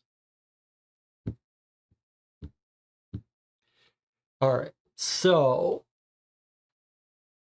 unless I messed something up. So 2 cards for 4 success is never going to happen, and we don't have any way to improve that. So we are never going to succeed in helping him with his mouse. And we don't have objective 1, which is probably the mouse itself. If we somehow found it, I don't know where we would have found it. So I think we're just going to be ruthless and send him on his way. I don't know where that mouse is.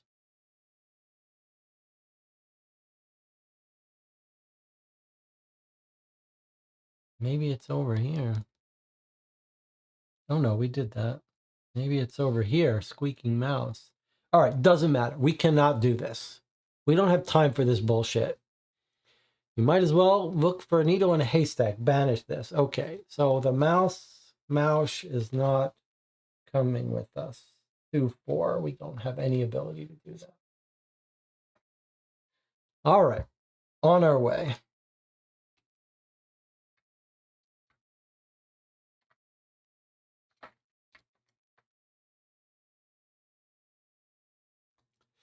You notice people gathering at the far end of the gallery. Several very agitated prisoners are standing at the top of the stairs leading out to the sacred grove. You overhear a few snippets of conversation. I kind of remember this, jumping over this or something. So we can try to help, but we have to do this first. Okay, so we must do this first. Tells us to go get 24. Actually, we're not on this space yet. So we've just brought this out. So we don't have to do it until we walk on that space.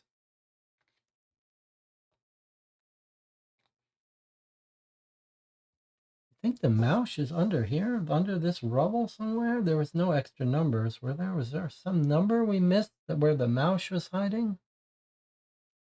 All right, well, now we got a choice. We can go here or we could go here, but what's the point? I think we got to go this way. All right, so I'm going to walk over here. Although remember the mechanics of this game. If there was something we wanted to get prepared for before we did this, we could do it before we step on this space. Once we step on this space, we have to do that. All right, but first we got to walk. Inspiration. That's a great card to get. But now we're over here. We must do this. 0, 0, 24. All right, let's get 24 and see what we see. A large section of the staircase has collapsed. Anyone hoping to reach the stairs leading down will now have to leap across a gaping chasm. The task seems as difficult as it is dangerous, given the broken, disjointed corpses you see lying below. Okay. So, if you have a card with weakness or cumbersome, remember that our confused was a weakness, so that would have made this test harder. Only one character may get involved. It's a 2/2, and we can jump across. If we fail, we're going to lose 3 life points and get injured. Okay, so I'd rather not get injured. All right, well, we won't have any way to improve this, but we do have inspiration. So we could grab a card from our discard pile, but there are no cards in our discard pile currently. We have no way to improve this. 2 cards, 2 successes. Okay, well, we can achieve that. We have to draw a bunch of cards, but we absolutely could achieve this. Maybe 4 cards should do it. But if you fail, you get injured. That's a terrible consequence. So I would just be inclined to overkill for that, which would mean 5 cards. 1, 2, 3, 4, 5, because we can only use 2 of these. Okay, 5 cards. That also has the advantage of putting cards in our discard that we can grab with inspiration. So here we go. We need 2 successes on 2 cards. Wait. Oh, we must do this. Look at this. So one person, no, sorry, we must draw this. Now this is where we are. Yes, you're absolutely right. Okay, thank you. Jonathan's right. Jonathan says we could do this if we want. All right. I guess.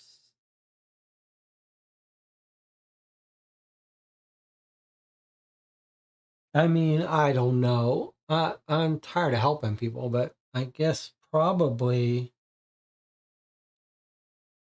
it's worth trying. All right. This could bring out our PTSD, trying to help other people again, but let's see what happens. Several prisoners jostle each other in confusion on the landing where just moments ago there was the only staircase leading down to the garden level. We're doomed. We're worse off than a weasel in a field of carniflowers.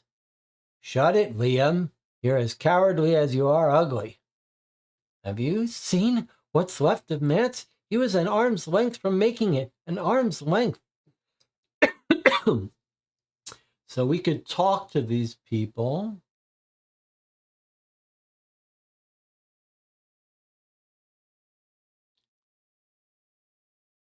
All right, we're going to talk to these people, but we're going to kill them all if they give us trouble. So I'm going to banish this card. You don't see any secret numbers, right? Just remember, they're all a little crazy. Banish this card and read 10. Okay, here we go.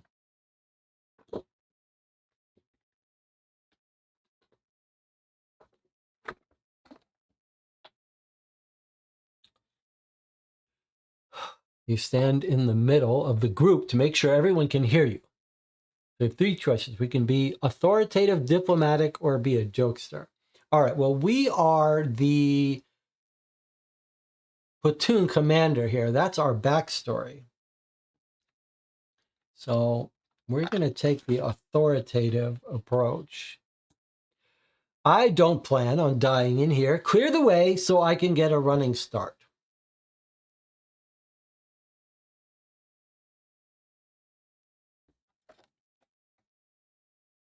That's just what we do. These seem like they might be better to calm these people down, but That's not what Kasik's about. Kasich is fed up with these people that are going to get themselves killed. So we're going to read 5. The prisoners are too worried about their own fates to bother with you. They shove you violently. Be a good lad and scram, and be quick about it, or you'll be getting a lot more than a running jump. There's no willingness on their part to lend you a helping hand. Take a 27 card.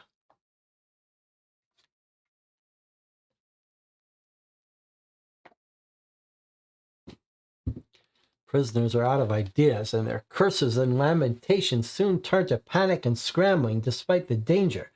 No one seems prepared to leap across the precipice, and the oldest members of the group begin considering one of the smaller lads as a volunteer for another attempt. He's too small, he won't make it. Well, we're too heavy and too old. Either he jumps or I'll throw him. Throw yourself too while you're at it.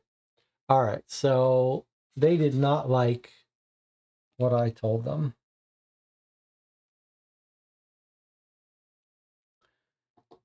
I don't see anything else for us to do here. They're no help. All right, so that didn't work well, being authoritative. So we're going to jump on our own. We can use 2 cards to get 2 successes. And I said 1, 2, 3, 4, 5. We're going to try to use 5. Now, if we wanted to be sure to succeed, we could use our intuition. But I don't want to use that glimmer of hope. I want to use it for an upgrade. So I think we just take our chance. Go.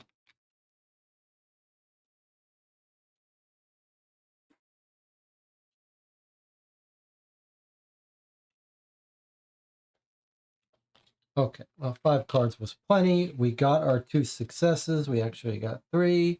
So we jumped over. Can only use 2 cards, so there's our 2.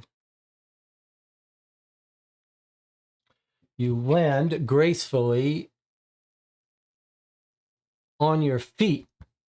Put a 41 into play in the space shown, unless it's already there. Move your figure onto it. Okay, Jonathan says... the glimmer can only be used as an upgrade if we get 5. It's true, but we have 2. So I'm thinking maybe we can get 3 more.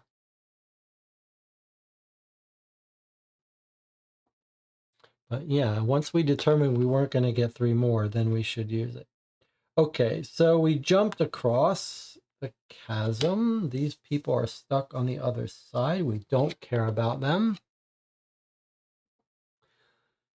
Taking the stairs 4 at a time, you finally emerge into open air. You stare incredulously at the gaping hole that has torn the citadel asunder. A huge heap of boulders has submerged a large portion of the sacred grove. Panicked prisoners scramble about through the clouds of dust. Okay, we made it out of there. Okay, some scary looking plants.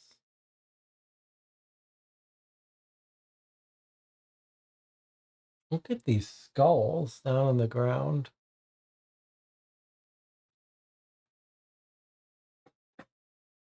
All right, well, we're not going back in there. The good news is, I think we're almost out of here, but the bad news is we don't have any more glimmers. But I guess we're okay on health. We didn't help anyone else escape, but that's their own fault. All right, well, here we are. What shall we do? We can either look here or go here.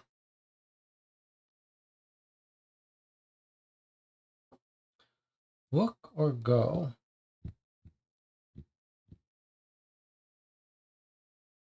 I mean, seems like a look is always better to look before you leap. Isn't that what they say? All right, so I'm looking. We have to draw a card, but we don't care about success. You turn toward the garden where just yesterday you were laboring to harvest omnicura sap. You cautiously make your way forward and notice a clearly disoriented vault bush staggering about. These creatures are generally only seen in the necro-druid chambers, where they're tasked with protecting certain precious artifacts. This specimen seems to have been badly damaged by the falling rocks, given its contents strewn about nearby.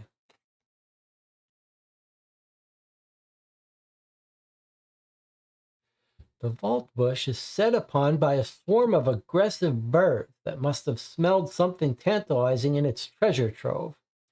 It retaliates by firing off a volley of deadly spines. You might be able to take advantage of the diversion to seize something of value. So we could sneak a 3 and 3, take a 350, which is some sort of treasure. Or if we fail, we get shot full of poisonous spines and become poisoned. Well, I mean, 3 and 3 is hard for us to achieve.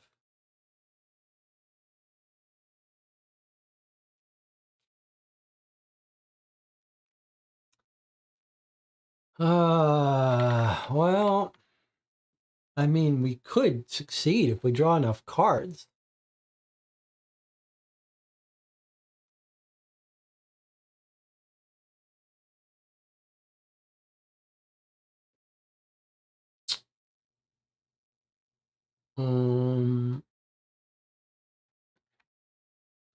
How badly do we want that treasure is the question.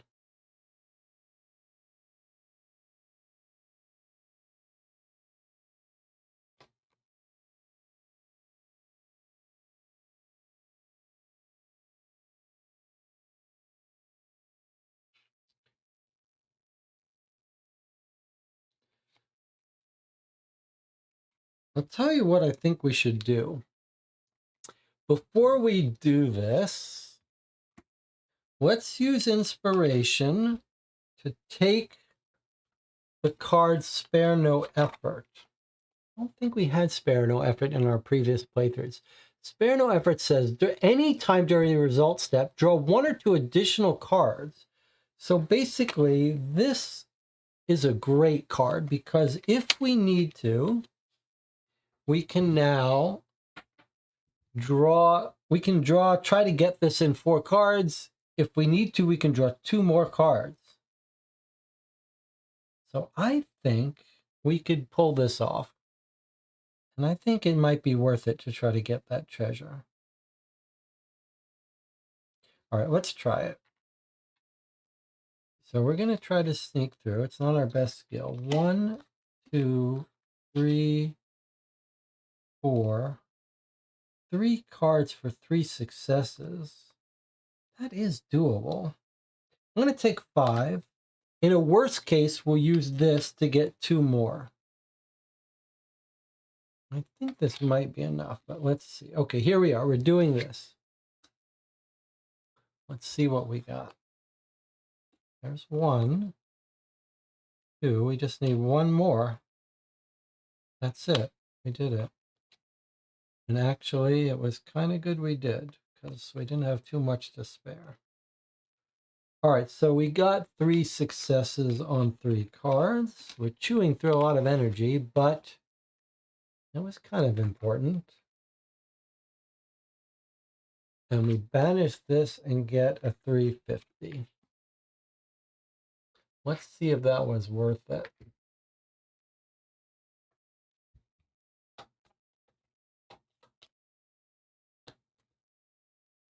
We got a smoke spitter. I don't think we ever saw that before. A bomb that releases a thick cloud of smoke when it explodes. It's a bomb, a projectile. It's fragile. Can get us 2 successes on a fight or a sneak. It's like a smoke bomb. That's pretty cool.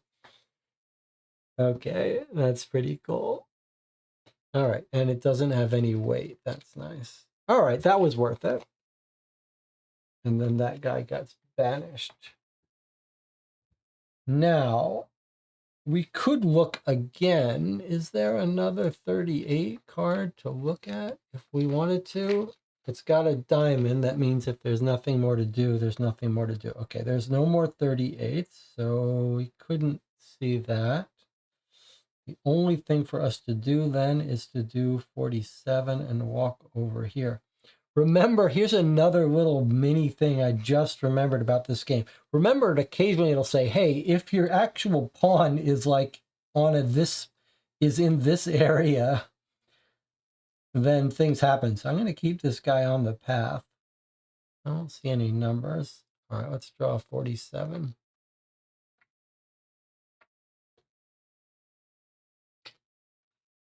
Should we heal up? I feel like we're near the boss. How do you want to heal up? You mean by using the potion of vigor? Is there a boss? I was hoping there's no boss. I thought it was just all going to end. I mean, we have 29 health. We have a lot of health.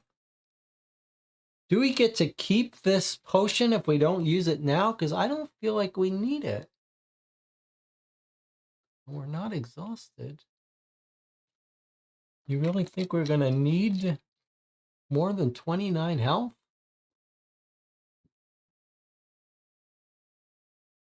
I don't think we need it. We're playing on an easier mode. I think we're okay. I think we're okay. I'd rather carry that in if we can till the first mission. But hopefully I won't be proven wrong. A gust blows through the breach that has cleaved the Citadel's outer wall in two. You're only a couple hundred steps away from freedom. As you quicken your pace, a broken body crashes to the floor in front of you. A gigantic tree, bristling with skulls, is on a killing spree, frantically cutting down the escapees as they attempt to scale the rubble. Behind you, the cells collapse one after another, removing any possibility of retreat. Uh-oh. Ugh, looks like Jonathan was right. Your only option is to take on the enormous clawed branches of the monstrosity standing between you and your freedom. You thought the most difficult part was behind you. All right, well, the good news is we have that smoke bomb, and our hand is well suited for combat. Let's see what we've got here. Notice also, it's not a forced fight. So we could heal now and then fight whatever we want. We could fight it a little bit, then go off and heal. All right, so let's take a look at what we've got here. 4 damage on 2 cards, so that's not going to happen by itself, but maybe with a weapon. If we succeed, we drop down the die. If we fail, we take a wound and we have to do it again. So we'd rather not have to do it again. This one, if you fail, you lose 2 cards, but you get to keep one. These are almost identical to us. Wow, 6. 2, that might take us multiple times. And then this one, you get wounded in a bad way. 102, something. I don't know if 102 is wounded, but it's not good. And you can only use 1 card. It seems like maybe we would want to save 1 good weapon for this part right here, because I don't know what a 102 is. So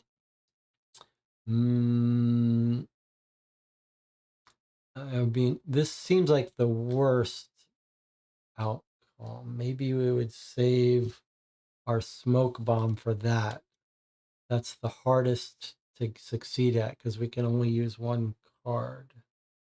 Maybe use our smoke bomb for this one.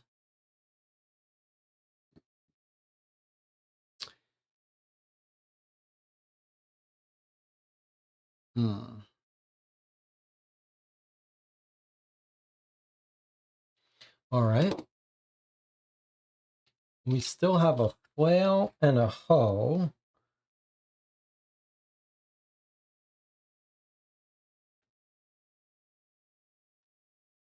Seems like we might as well use our hoe until it breaks. It's going to give us one extra thing. So I'm equipping the hoe. I'm going to keep equipping it till it breaks. We're going to go ahead and start our fight on this guy. We can draw and use 2.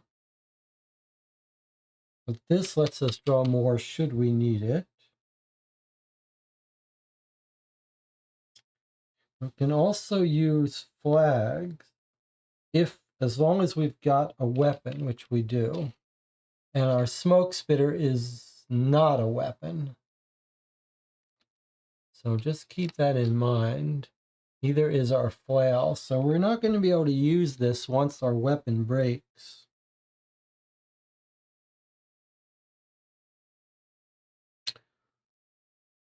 Okay, well, so be it. So be it. Here we go. We're going to draw cards here. Can we do 4 all at once? Probably not. Although if we drop our guard, we could. All right, we're not in too bad shape. I'm just going to draw 3 cards here. Going to be a little bit conservative, knowing that we can use spare no effort if we need to. Maybe you need 4 cards to get 2 good usable ones. All right, here we go. Can only use 2 of these. Unless we drop our card. Okay, let's see. Yeah, okay, let's see what we got. There's 1.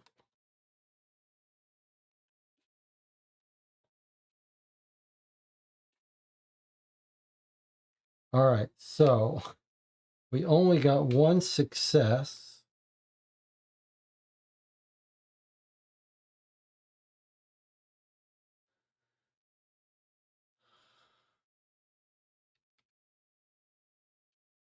One success plus 1 is 2.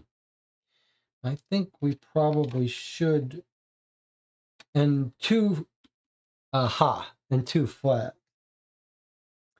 So we will now trigger Ruthless Attack. We didn't have to declare that ahead of time because it's a skill card to use our 2 flags to do 2 more. 1, 2, 3, 4. That's how we'll do it. Now, the other nice thing of doing 4 damage that way,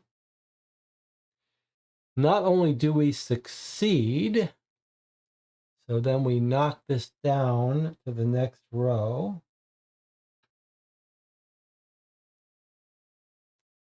We get to keep one of these cards. We'll have to pay for this in a second. I think we're going to keep Determination.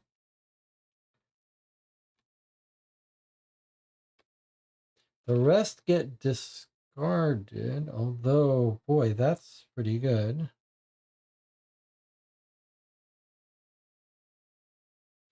But if we lose our weapon, this becomes useless to us, whereas that is always useful. Oh, that's tricky. All right, let's risk it a little bit.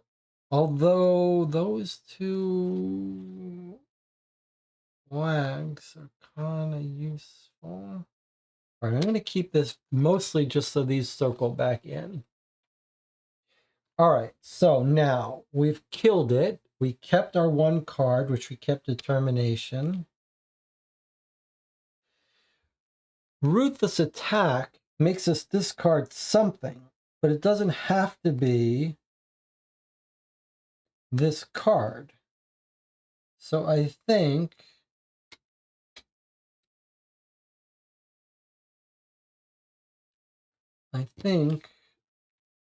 we'll drop. I mean, Fortitude was pretty good too. These are all very good, but okay, I guess I'm going to drop Fortitude and keep Ruthless Attack in our hand. That ability to keep this card in our hand is amazing. All right, now we have to do this again. First, we have to see if the hoe breaks. Now, if the hoe breaks, that's going to suck. Okay, it's a 4, so it didn't break. So we still have it. We're going to keep equipping it. We're going to try to do as much damage here as we can, but if we can't get it all 6, that's okay. It's not the end of the world. We are going to have to do a refresh, though. So I'm going to draw 1 card and pay for the rest of these to come back. 1, 2, 3, 4, 5. Okay, so we're down to 24. All right, so we're just going to do this again. We do have the ability to get a star. We have the ability to use an extra card and draw more cards. So we'll be able to do a bunch of damage here. Do we think we want to use this right away? No, because I think this has to be saved for that last step, because we want to try to really kill it with that last step. We don't want to fail this one and get this 102, because I don't know what that is. If we have to do this a couple times, it's not the end of the world. All right, so how many cards are we going to draw? We're going to be able to use... And we're going to be able to use 3 with drop your guard. And flags. And we might break our weapon. So we should probably draw more than we need here in the chance of being able to do a big hit. Okay, so we're going to be able to use 3 cards. So to get 3 good cards, maybe we draw 6. Is that overkill? No, because we want to get flags too. All right, let's see what we've got here.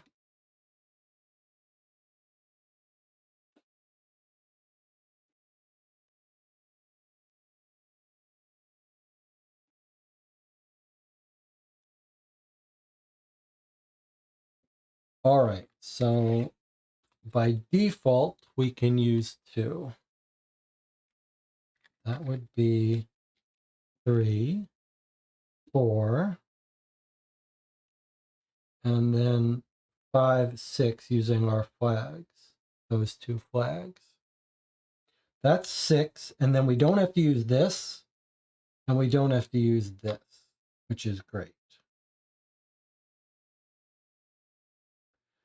1, 2, 3, 4, 5, 6.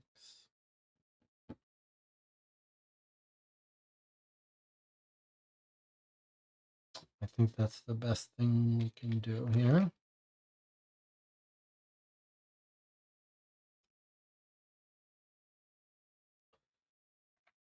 We've actually done all 6 damage, but we are going to have to pay these 2. But let's kill him his 6. Now he's down to 4.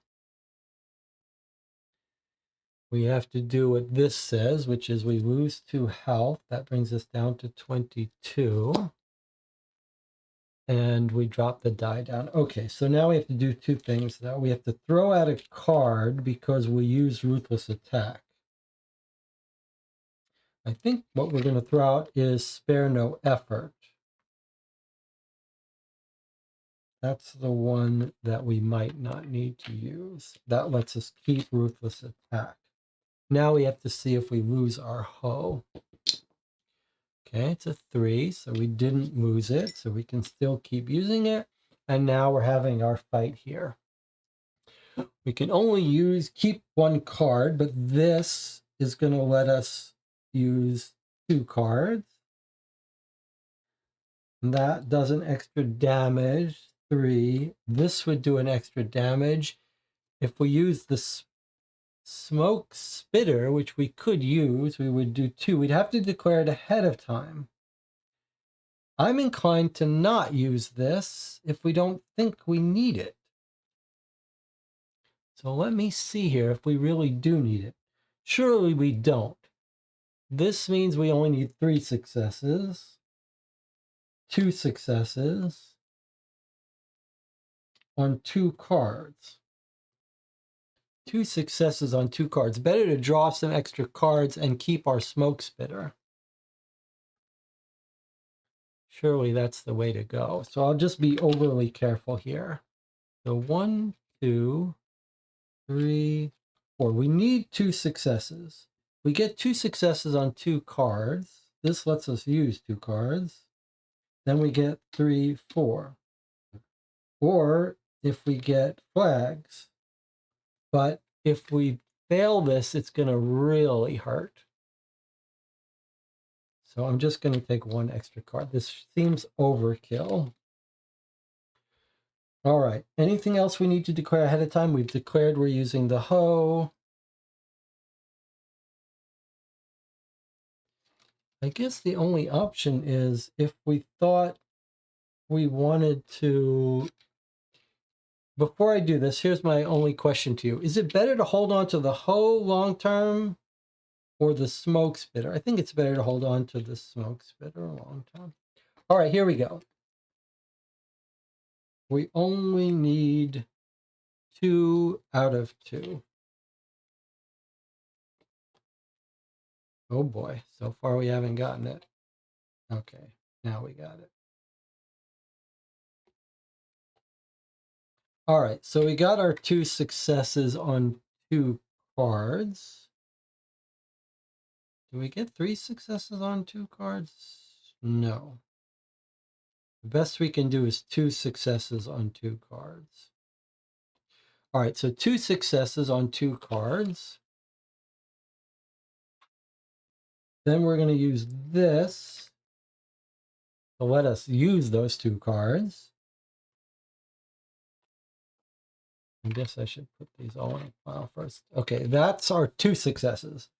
There's our 3rd success. And it doesn't matter which we choose.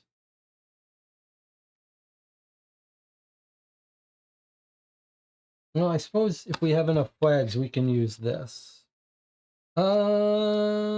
Actually, what if we don't use this? We only get 1 success on our card, 2 success, and then we use this card to turn 2 flags into 3, 4. That lets us hold on to this for a little bit longer. And then we use this card to get up to 4. That kills this thing. Because we've spent this card, we have to throw away 1 card. I guess we're going to throw away this card. And keep these 2. Ruthless attack is like our specialty. So, and it matches our personality, so it makes sense. Let me see if our hoe gets killed. No, our hoe is still alive. That's fine. Goes back into our supply. We've killed this giant tree, just like Jonathan said. It was the final boss. Notice we could have stopped at any time and gone, done something else and come back. But now we're supposed to read 40.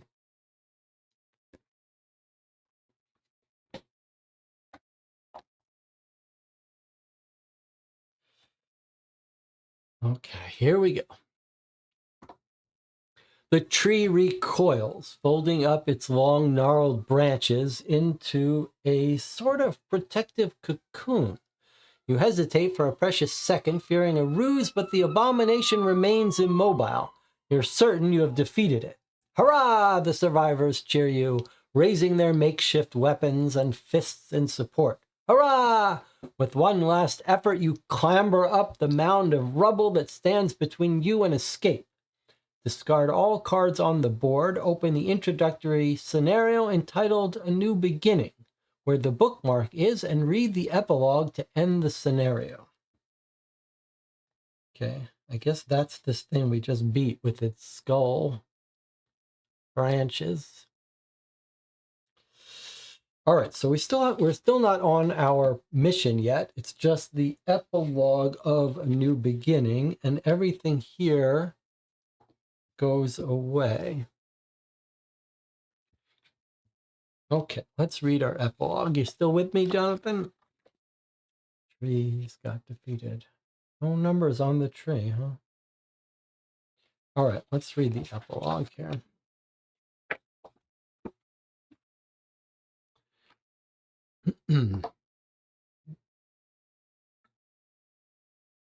Thank you. You may not take any actions until the game invites you to do so. You emerge from the ruins of the Citadel, leading a small group of haggard survivors. For the first time in as long as you can remember, you're able to see across the desolate land stretching beyond the wall of the Citadel. Behind you, your cell collapses with a deafening crash. Dusty and ghost white, the last of the prisoners emerge from the Citadel. You have no idea what awaits in the world before you, but whatever it is, you will face it in freedom. Over the last few hours following your escape, you've regained your strength. When you awake from a sleep, a multitude of emaciated faces look at you hopefully, as if expecting you to take charge.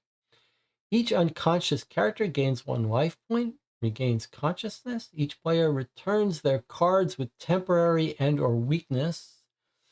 We don't have any of those. We recovered them on our own. Discards the cards in their hand and unblocks any cards. Okay, so we discard the cards in our hand. These go into the discard pile. So all that work to hold on to those was not needed. Unblock a card. So we unblocked Intuition. That just goes in our discard pile. There were no blocked purse cards. Shuffles the cards from their discard pile back into our hands. So we had a full refresh there.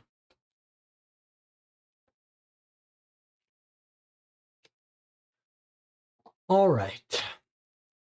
Gazing out beyond the crowd of survivors, you notice that the sky is clear. The clouds of dust that usually betray the pernicious actions of the burrowers seem to have disappeared.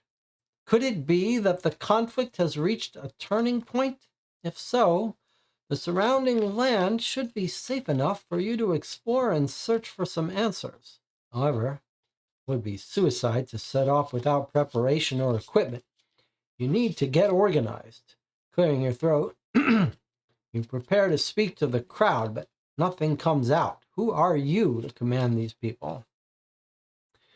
State of play, the birth of your community. More than 100 prisoners managed to escape from the Citadel. Take a blank Citadel leaflet. On the community page, name your community and write down the name of each player taking part in the adventure. All right, so before we do any of that, let's see what it's going to have us do. So we didn't rescue her.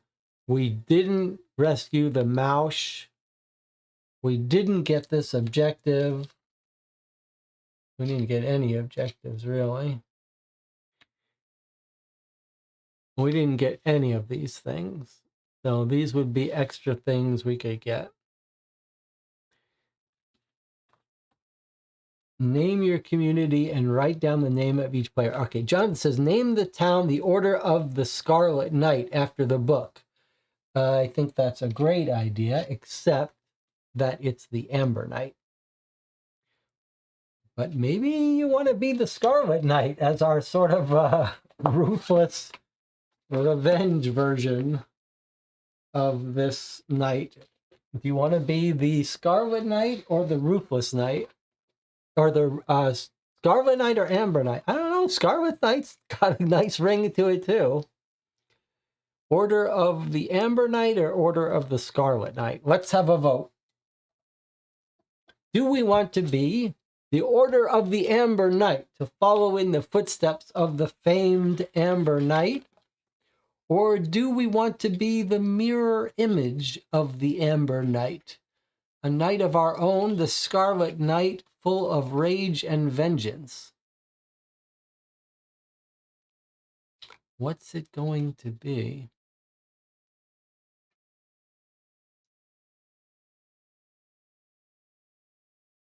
Boy, you guys just want rage and vengeance, huh? All right. Order of the Scarlet Knight is our community. Unless there are more votes. The Order of the Scarlet Knight. That sounds pretty fierce. Compared to our last community, which was the Mouse Whisperers for mice. We were little mice. Now we are vengeance. The Order of the Scarlet Knight. That sounds scary. Oh, okay. Okay. All right. So everyone who is here with us on day one gets to be part of this.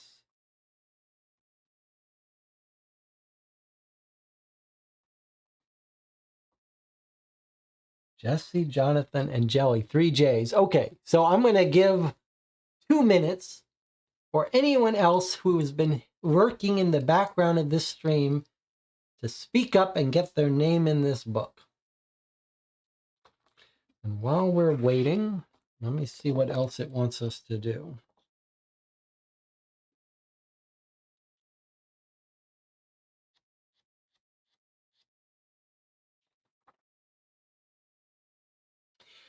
So one of the things that we did on our previous playthrough is it's letting us do upgrades now. It's letting us do a couple upgrades. So we have a choice. We could either do these upgrades now, or we could wait until we start the next session. I guess I'm okay with either way. The benefit of waiting to the next session is we're refresh, and we can spend some time talking about upgrades and what we want to do. On the other hand, the benefit of doing this now is that when we start the next session, we can jump right into the next threat booklet.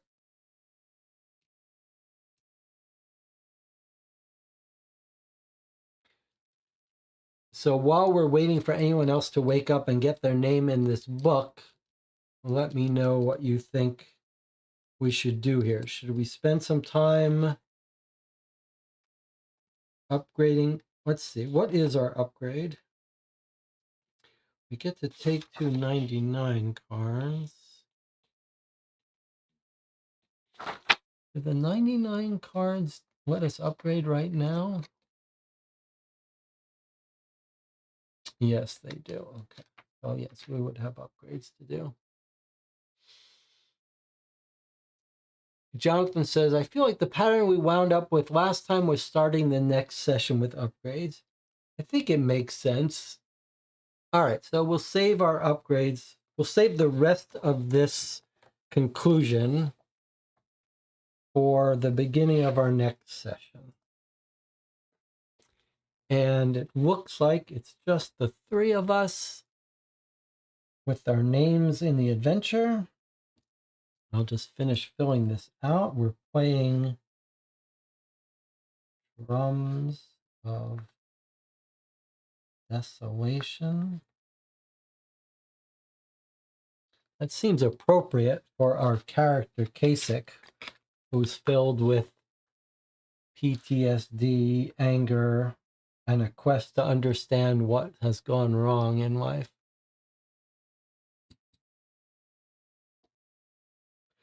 All right, well, there you have it. We did it.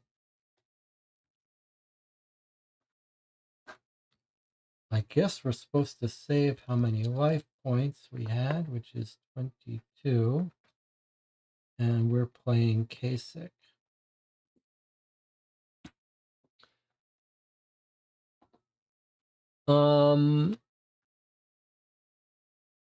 All right, there you have it. 4.5 hours. A little bit of cleanup to do here. I feel like we've back into the swing of it.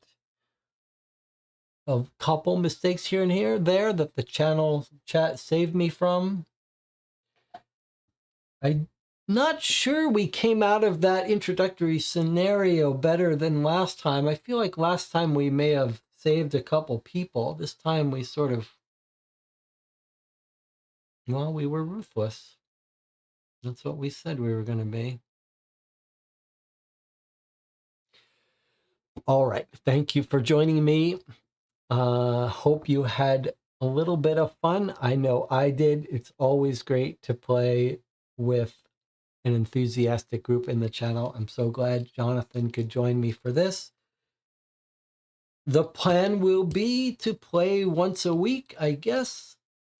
As I said earlier, if you want to keep joining me for these sessions live, so far it's only Jonathan and Jelly, let me know on the Discord channel or on the Board Game Geek Guild what day of the week, if there's a regular day that would be good for you, or let me know that it doesn't matter, or let me know that well, if it's not relevant, then you can skip it. But if the group that wants to play this says, I want to play at 6 a.m. on Saturday mornings, then we'll try to make that happen. We'll figure it out. If I don't hear from you, I'll just schedule it whatever's convenient for me, and feel free to schedule it with no notice late at night. Okay, I had a blast. It is what I remember. There were some scary moments. I wish we could find a way to catch up with that guy who we freed and put a spell on us and kill him, but doesn't look like we're going to be able to. Okay, I'll see you next time.